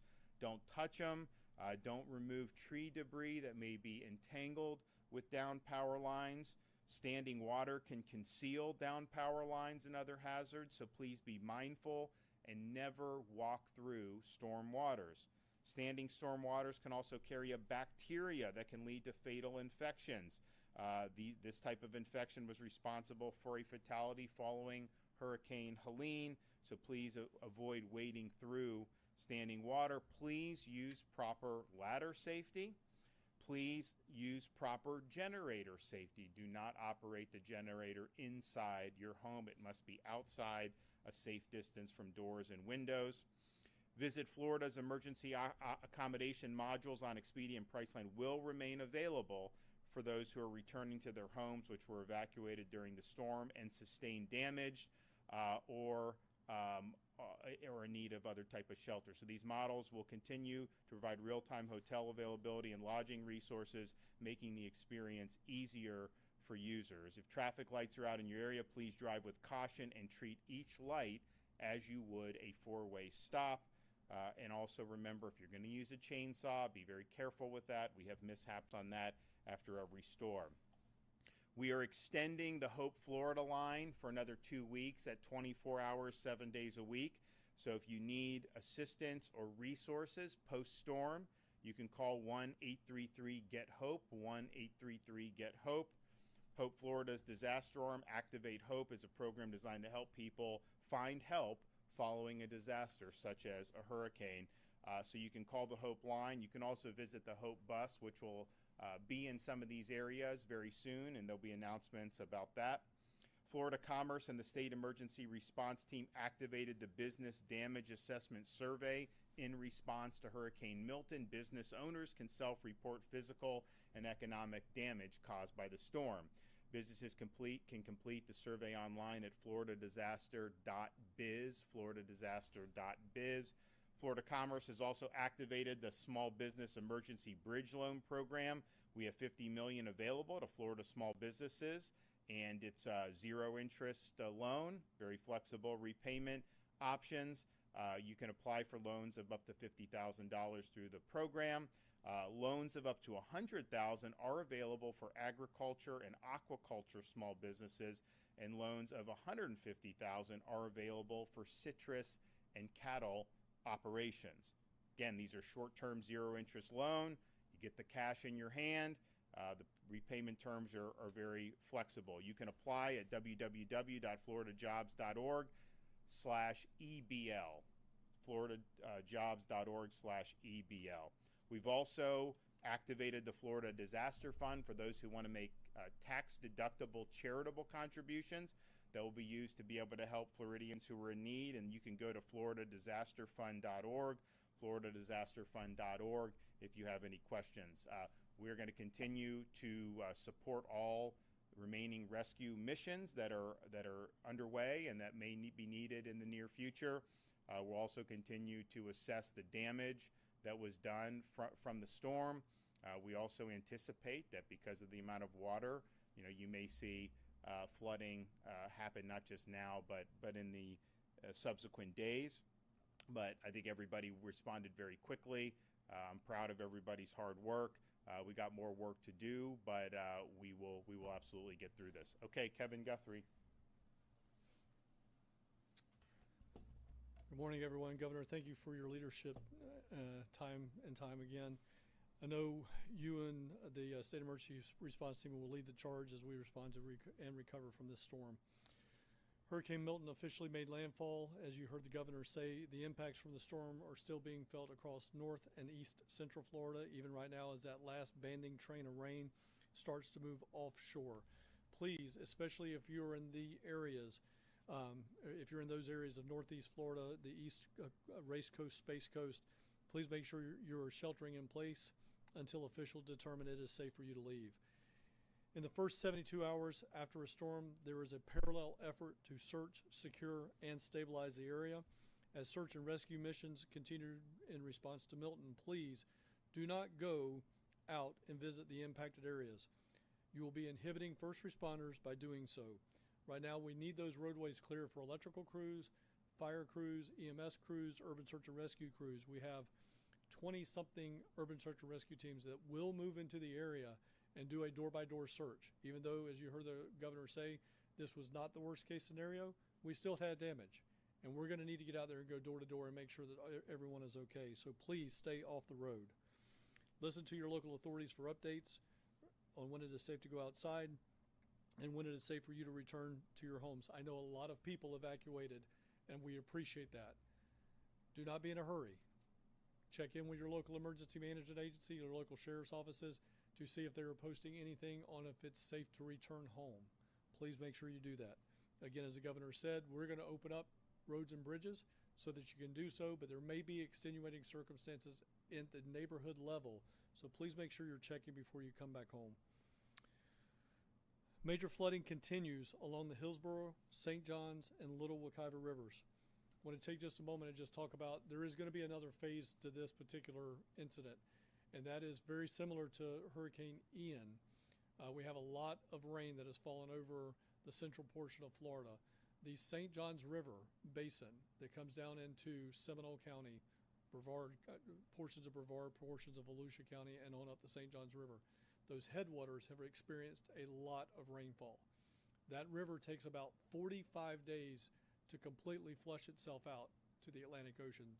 So what we're going to be seeing first is impacts down in the Seminole County and surrounding county area, and then you'll see that move up into Palatka, Weelacka, and then on up into St. John's, Flagler, Clay, Duval counties. So that's going to be a long-term effort when it comes to making sure that people are monitoring the situation on the St. Johns River, as well as the ones that I mentioned, the Hillsborough and the Little Wekiva. Some roadways are flooded, which is not a safe situation for anyone. Please do not attempt to walk or drive through floodwaters. Accidents due to floodwaters are 100% preventable. All you got to do is turn around. If you're sheltered in place or when you return to your home and you're looking at the damages around your home right now, do one thing for us. Take out your phone, take some pictures. Inside and outside. All four sides of the house, every room inside the house. What are things that you should be documenting? Make sure you're documenting just the physical damages, but then also, since this was a flooding event, we want to make sure that you capture those what we call high water marks on your home. Do that inside and outside. For a point of reference, when you're on the outside of the home, make sure you get like the doorknob of the outdoor house. That'll give us a reference, a point of reference on how high that water got. If you're on the inside, make sure you have like an electrical socket or a light switch or again a door handle on the inside of your home in the picture so that we can get some type of reference as to how high that water is coming. If you're beginning the cleanup process, please ensure you're wearing the appropriate safety gear. Do not attempt to clean up hazardous debris or down power lines, as the governor has said. Report all of that to your local authorities. Do not cut any lines. Again, we do not need Florida man and Florida woman out there cutting random lines as they go. You don't know what is a cable line, you don't know what is an electrical line, and probably more importantly these days is you don't know what is a fiber optic line. Most of our 911 lines run across fiber optic. We do not want anybody cutting lines. Let the professionals come in here and identify what it is before it's cut. Remember, again, some roads are still dangerous due to flooding, debris, and potential downlines. Do not risk it. Let our crews get out there and get everything back up and running. For assistance after the storm, call State Assistance Information Line. Again, that's information only, 1-800-342-3557. Help is available in English, Spanish, and Haitian Creole. FloridaDisaster.org/updates for information on the web. And then, of course, follow us at FLSERT on X and Instagram, and Facebook at FDEM. That is the most trusted and fastest source that we have. We have several people helping us out on posting on social media, so that is going to be the best place and the fastest place to get stuff from us. Thank you, Governor DeSantis, again, as together we will overcome this storm.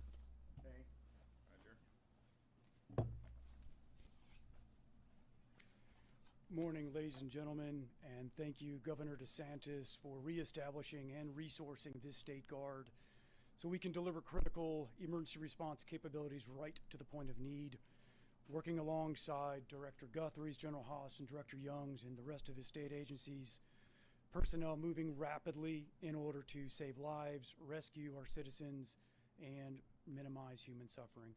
Throughout the night and this morning, our Special Missions Unit with search and rescue, K-9, paramedic, and swiftwater rescue teams moved throughout the most severely impacted areas between Pasco and Sarasota counties, working with local authorities to provide on-water and overland search and rescue and route assessment capabilities.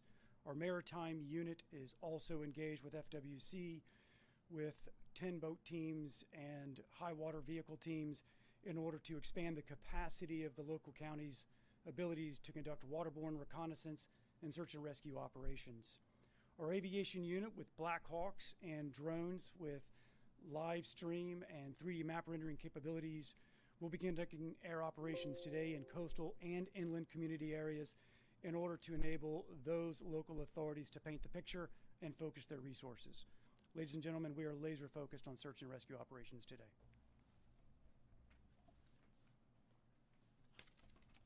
Good morning, everyone, and I'd like to also thank Governor DeSantis for his unwavering support during these times of critical need. We are fortunate and blessed to live in a state where the governor has such support for state agencies that put Floridians first. I want to also thank DEM Director Kevin Guthrie for his outstanding leadership and support, and his DEM team for their coordination and communication with all state agencies, making us the leading leaders in the nation for emergency response. We're privileged and honored to be a part of that team. Responding to hurricanes and natural disasters is what we do. As FWC officers, we have unique equipment, training, and support from Governor DeSantis and Director Guthrie to be able to provide immediate support in the wake of natural disasters and hurricanes. This is through the use of specialized equipment like shallow draft boats, airboats, swamp buggies, and other equipment to provide high water rescues. And that's exactly what we're doing right now. We have deployed 135 officers teamed up with the Florida State Guard, Division of Finance Services cut teams, Florida Ag Law, the Florida National Guard, and the Miccosukee Tribe Law Enforcement, and local sheriff's officers up and down the coast and across the state to provide search and rescue efforts to those in greatest need. Teams with these specialized equipment for search and rescue across the state are hard at work right now. Our search and rescue efforts are ongoing, and so far this morning we've reported over 42 rescues in several counties. In Pinellas County, we've had so far 7 land rescues, 3 water rescues, several welfare checks. There were 2 arrested for leading for battery on LEO with our teams in the Pinellas County Sheriff's Office, and 21 rescued from an apartment building. These rescues started yesterday in the wake of the tornadoes. We had 7 local FWC officers respond to a tornado event where they rescued 6 and evacuated 4, or evacuated by 4x4 vehicles, and also conducted 30 welfare checks. In Pasco County, operations are ongoing, responding to multiple intersections, clearing trees and debris, allowing emergency vehicles to access storm-damaged areas, and responding to calls for service. In Hillsborough County, There are several people assisted from a vehicle in a ditch, one pulled from a flooded vehicle, 3 individuals removed from a flooded apartment, and then there was another 100 evacuated at an assisted living facility, and another 20 evacuated from a senior facility in Tampa. So again, these efforts are ongoing. They're ongoing across the state. Like Director Guthrie said, there is going to be flooding events across the state in central and northern Florida. So please be aware, if you're in a flood-prone area, be aware of this. Our teams will be able to respond and alert all through the state throughout this time. So again, I want to thank Governor DeSantis for his leadership and support, and FWC is here to work with our partners to make sure that the Floridians are safe during this event. Thank you. So we'll continue with the rescue operations as needed. There's a lot of damage assessments that are going to be going on today, and we're very obviously supportive of the power restoration operations. We're glad that all those folks were staged, and then also just ensuring that fuel is flowing. Hopefully we get our gas stations and big box stores and everything open very quickly. I'd imagine that will likely happen, and just get people back on their feet, and that's going to be our focus. Okay, any questions? Pinellas County, it's my understanding that deputies there are restricting access into the area. I don't know if you have any insight into that, or... I don't. I mean, we're going to open the bridges. I know a couple of them are open. The other 2, there's going to be debris that are going to be removed, and those bridges will be open for traffic, and Floridians can use those as they see fit. Yep. Fatalities, has there been a tally yet as to whether... Not yet. I mean, I know there have been reports. We have not confirmed any. That does not mean there has not been any. There's a process where this happens with the state. I know with the tornadoes, it seems very likely that there were some with the tornadoes. That's the only reports we've received. No confirmations. I imagine there's going to be some confirmations, but it's too soon to tell with respect to the West Coast and the storm surge and everything. So stay tuned on that. Storm, some Wall Street analysts predicted that Milton's losses could exceed $50 billion. Does the state have any sort of... How the hell would a Wall Street analyst be able to know? It's been dark all day. What, you just going to know that you're going to do? I mean, like, give me a break on some of this stuff. They're doing damage assessments now. They always say this or that or whatever. I mean, what I would say is what I said in the original talkers. We had certain worst case scenarios in terms of going into Tampa Bay. A lot of places in Pinellas County, they had negative storm surge because it sucked the water out of the bay. So in terms of all that, where you'd see the entire Tampa Bay area underwater, that did not happen. The storm surge, it was most acute in Sarasota, and I think it was a little bit more than Sarasota got for Helene, but it wasn't like so much more. I think it was 8 to 10 feet. Helene, of course, got almost to 20 in Taylor County. And then I think the fact that the storm weakened, I think I'm not saying there's not going to be damage. There will be. It cut across the state in a way that Helene did not. But in terms of just right now, the morning after, if I think back to like Hurricane Ian, I don't think that you're looking at similar amount of damage to Ian. And then with Helene, there may end up being more overall damage. There may not. I don't know. But definitely the surge did not reach Helene levels. I mean, Helene was producing major surge all across the west coast of Florida, and then in the Big Bend, it was just biblical. That was not necessarily what we have in here. Anything north of the storm had minimal surge on the west coast, and it was really kind of that Sarasota, Charlotte Harbor, down into Lee, Collier, but compared to what they had with Hurricane Ian, that is not on the same level. So we'll see.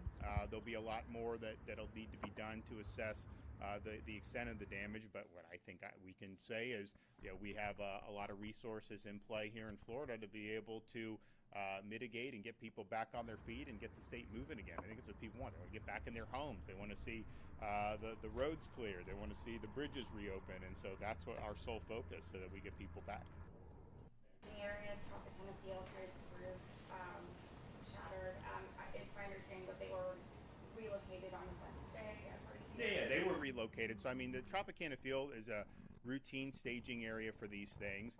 The roof on that is not rated for, I think it's rated for 110 miles an hour.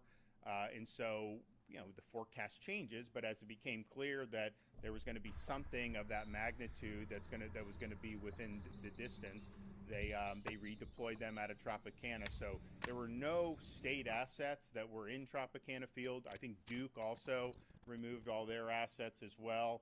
And you look, I mean, the roof is basically it's like a fabric almost with that.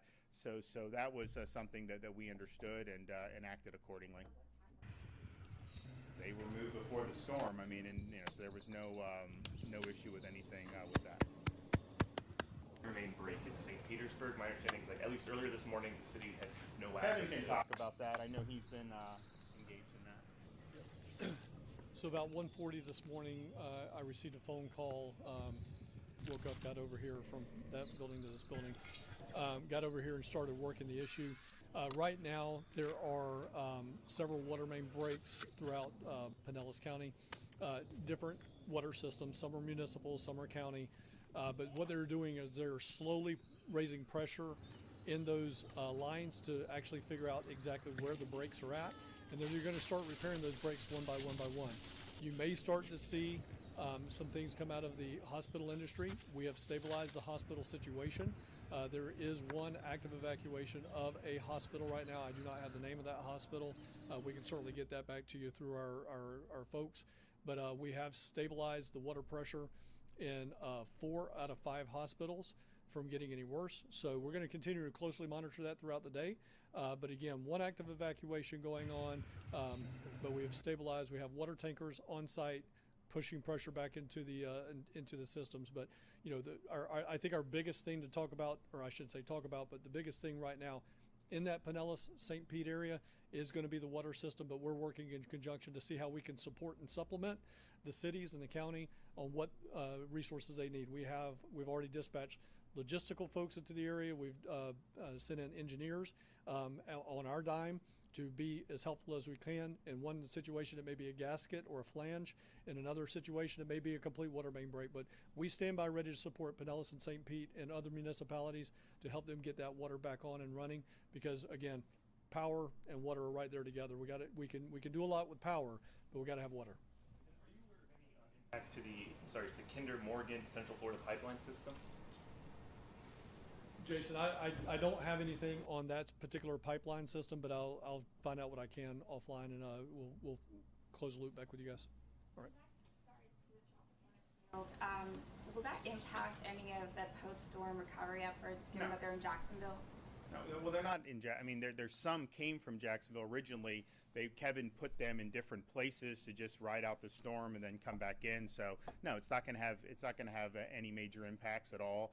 These are just things you've got to do. I mean, you stage and you figure out kind of how to go. They were staged during Helene there, and it worked well. When the forecast said that it may not make it through with the roof, then they adjusted accordingly. But they're in the fight and they'll continue to do it. Okay, thanks. All right, you have been listening to Governor DeSantis and Kevin Guthrie there, the Executive Director of the Florida Division of Emergency Management, update the situation on Milton. And keep in mind, the sun is only just starting to rise. So you heard Governor DeSantis there sort of vehemently impress upon the reporters that there is no way to get an accurate assessment just now of just the extent of damage that is out there. But we do know of the 3.3 million power outages that we had been reporting to you all morning. 635,000 power restorations are already underway. Bridge inspections are underway as well in that Tampa area. And he said that the Tampa airport, although assessing some minor damage to the facility, should be reopening as early as tomorrow. So some good news there. Also, he pointed out that what they thought was going to happen, the extent of damage, did not happen in terms of storm surge in the Tampa Bay area, which is also a huge relief, I think, to the people there. Yes, he said it was significant, but this was not the worst case scenario that they'd expected. They also drove home the important fact that to be careful after this storm.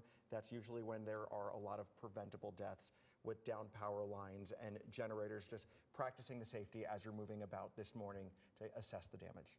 All right, stay with us. Our coverage continues. You're watching continuing coverage of Milton from WESH 2. Milton is moving off, and now the cleanup begins. People across the region are waking up to the damage left behind. Roadways flooded. Homes and property damaged. This little shopping center here in Cocoa Beach, and it was absolutely wrecked in this storm. And people in the dark. Now it's all about recovery. Thank you for joining us here at 9 a.m. as we continue to cover what is now the aftermath of Milton as the last bands start making its way off of our state. Yes, we're still seeing some gusty winds in Brevard County. We checked in with Bob Hazen a little bit ago. Volusia County looks like the flooding is widespread and very bad. Yes. Yeah, so I've got family there, and a lot of kind of friends of family are reporting significant flooding. And I even had some, and this struck me, one person said, this flooding is worse than Ian. And at least to that person, they flooded during Ian. So that's telling without being able to quite get there yet. You know, we're going to have to do surveys, and certainly we're working to get Chopper 2 in the air to survey once the weather is quiet enough. It brings up an interesting point. I mean, Volusia County looks like took the brunt of the flooding this time.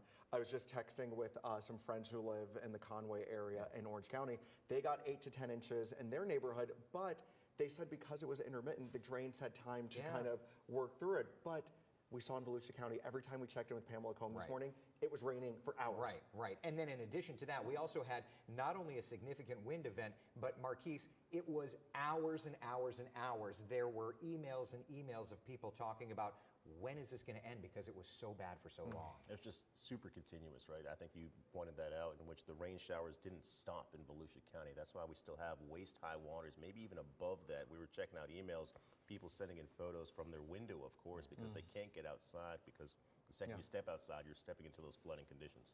Yeah, so let's take a look at the live radar and just kind of get a lay of the land right now. Status update. The good news is the winds are gradually coming down, but that said, rain also coming down, and we have a new flood warning in effect for Volusia and Seminole counties, and we hear the bells and whistles in the newsroom going off, kind of representative of it. So the western areas, it's cloudy, but when I was on Coffee Talk a moment ago, I took a live camera out of the Tampa area where the skies have already gone blue, all right? So there is dry air working in from the west, but at this point in time, you can see this band of very heavy rainfall, and it's this swath of rain that just prompted that flood warning. Downtown Orlando, shower exited, but just off to the east, Bithlo, Christmas, Chuliota, Wedgefield, Lake Mills, I should say, up through Lake Pickett. There's Lake Jessup, driving rain. Just a torrential downpour, and we say it once, we say it many times. The problem with this is that radar during tropical systems, I feel like, undersells what is actually happening. But it's wave after wave of rain here in Deltona, DeLand, pouring rains, and it seems like this is that last bit, so it's just trying to squeeze out all the available moisture in the atmosphere. See how it's just kind of coming to fruition right in there, and that all works down toward DeLand. So we do have a flood warning just posted. It's for 1.5 million people. It's replacing a flash flood warning that was in effect, but it's this entire area, Volusia, Seminole, Orange, parts of Lake County.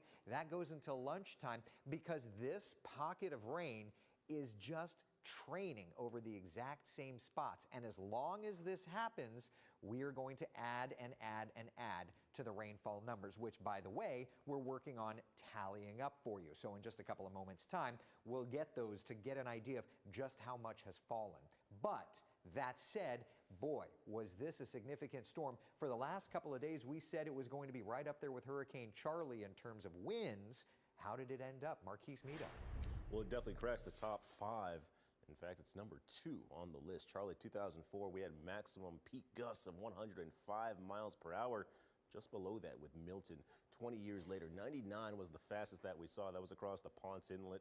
Also in the top 5, Irma and Ian taking up spots 3 and 4. And those are recent storms from 2017 and 2022.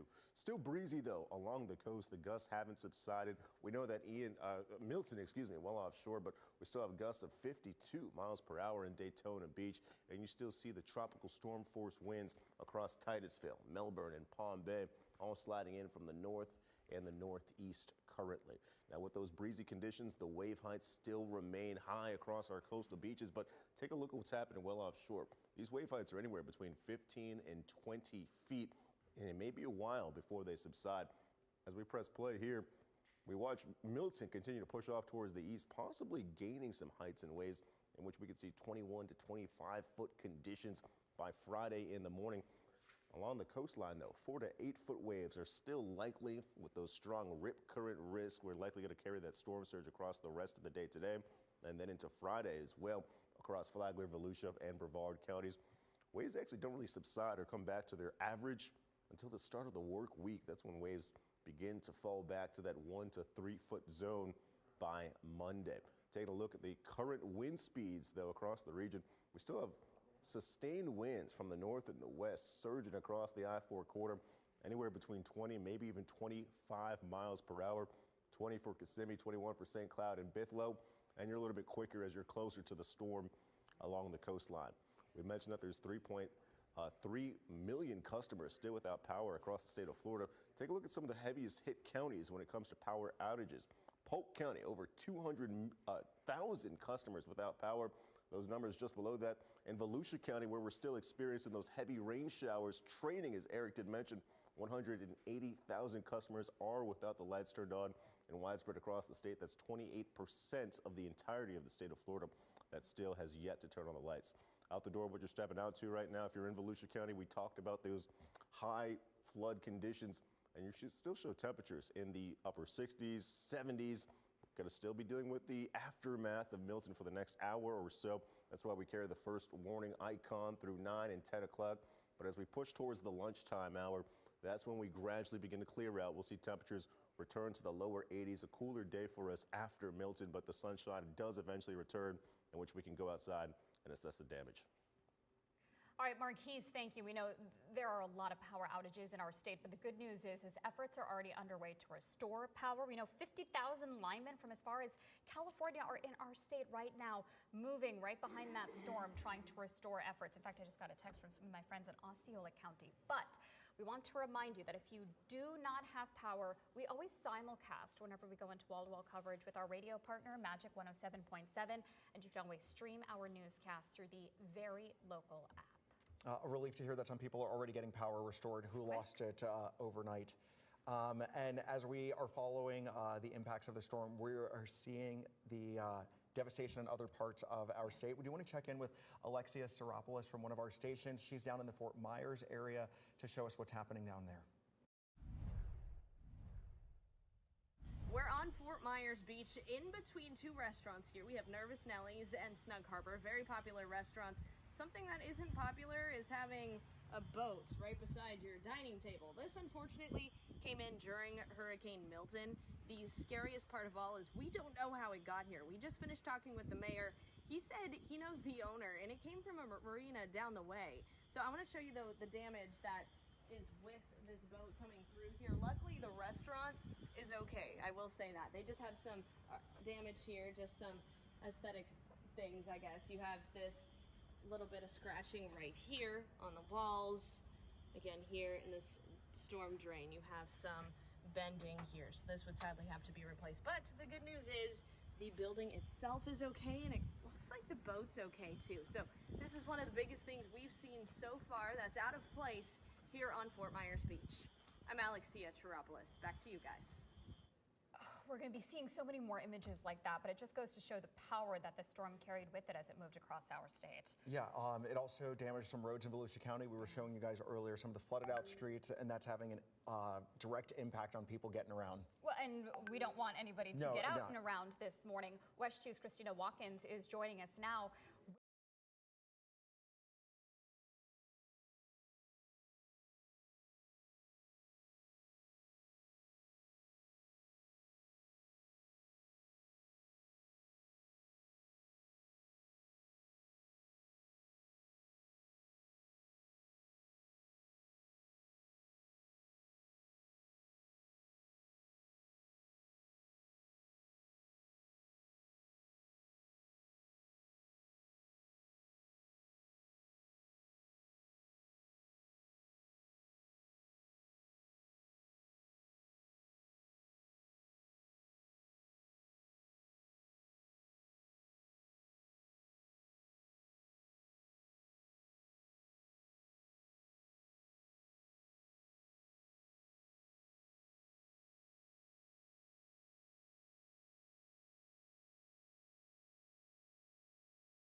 A lot of rainfalls, sinkholes are a common occurrence in Florida, but this is huge. Like, at least from this video and the vantage point that we're seeing in it, ginormous. And that's the only word I can use to describe it because it looks so big. Yeah, ginormous is the perfect word for it.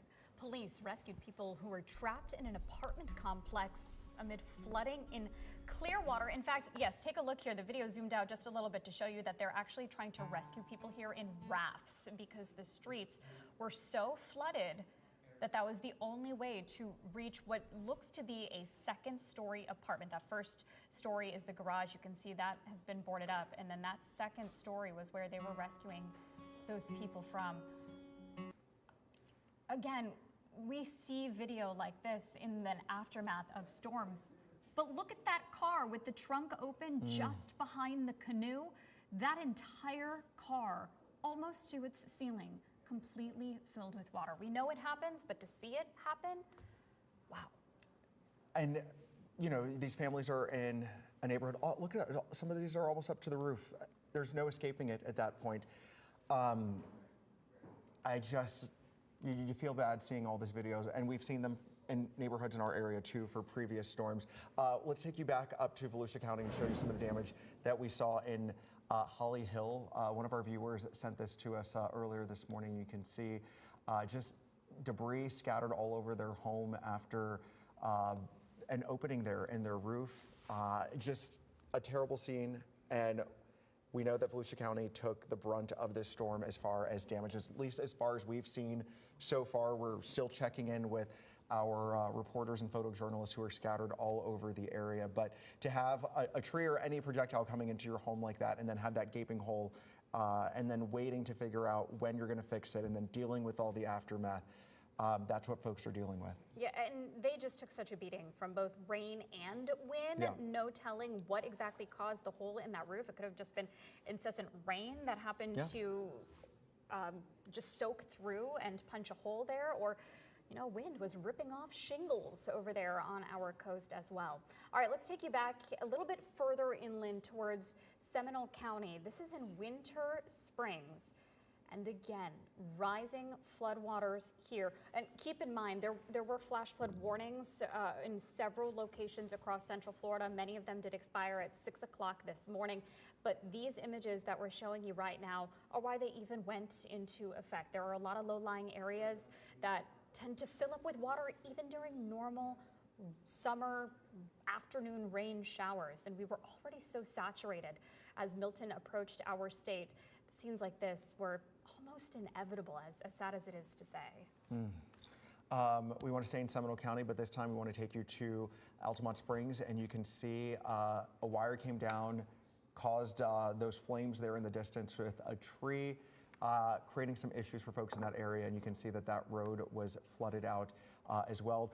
When we see images like this is why officials are warning all of us not to go out just yet, and if you are going out, to be mindful, because you don't know if there are downed lines mixed in with the trees or in any of this water, the standing water that we're seeing in neighborhoods all over Central Florida. Heard in the last hour, Governor DeSantis ensure that crews are going to be moving into affected areas as soon as it is safe to do so, as the wind dies down and floodwaters recede, to try and restore power to some of the hardest hit areas. So that effort is already underway, with 635,000 people already seeing power restored.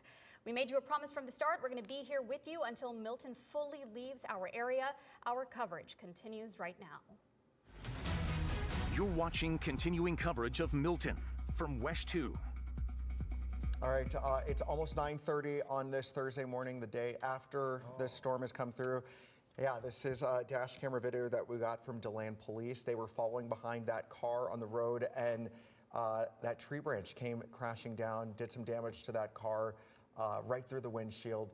Again, another reminder of why you don't want to be driving around during severe weather, because this was yesterday afternoon when a lot of those warnings were popping off, when all of our phones were blowing up about the tornado warnings all over Central Florida. So we thank you for staying with us for another half hour. I'm Sheldon Dutez alongside Sonica Donge, Eric Burris, and Marquise Mita. And as you join us here this half hour, we are in sort of the aftermath. Yeah. We're shifting more to the aftermath status of this Hurricane. Milton is now slowly moving offshore, but man, has it really dug its claws into the East Coast. Well, and from landfall to exiting, the winds were gusty, but they also were changing direction. And I'm really, really glad that we showed that video, because my paramount concern is that these trees, they may have been weakened in the storm and then still succumb to that at some point. And I could tell you, there are fatalities from every year from trees falling on folks traveling after storms. So just because anything hasn't fallen yet does not mean that we're good and in the clear. I mean, Marquise, it's still gusty, less than it was, but there are still gusts from time to time. It definitely breezy across the coast, especially where we have those training rain bands in Volusia County. We have tropical storm force winds of 35 miles per hour or even greater.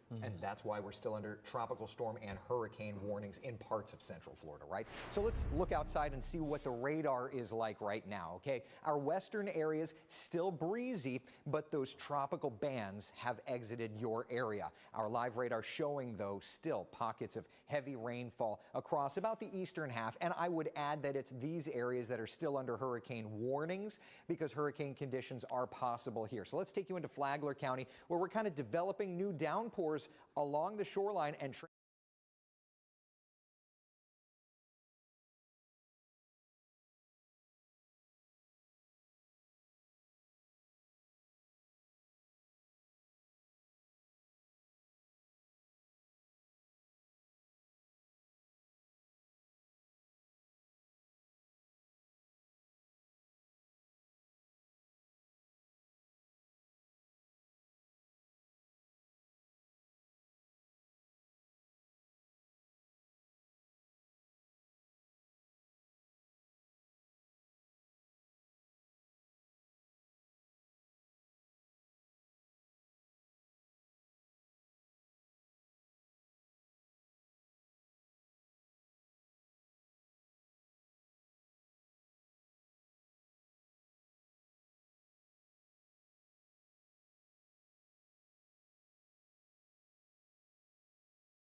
Sadece evlenmek isteyenlere özel tanışma sitesi Gönülden Sevenler'de 5 You're milyondan watching fazla continuing üye coverage of Milton from West 2.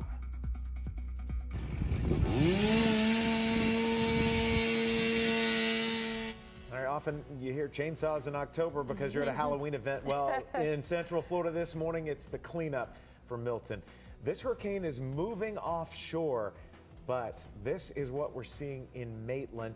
And we have lingering impacts. Still a lot of rain for the east coast of Florida right now.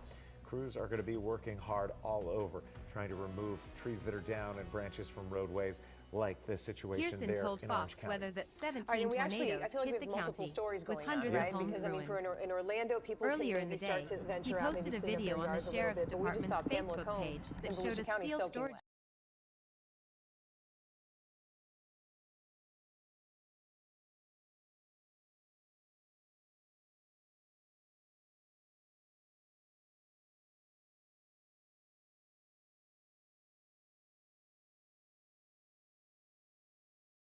Likely till Friday, but the rain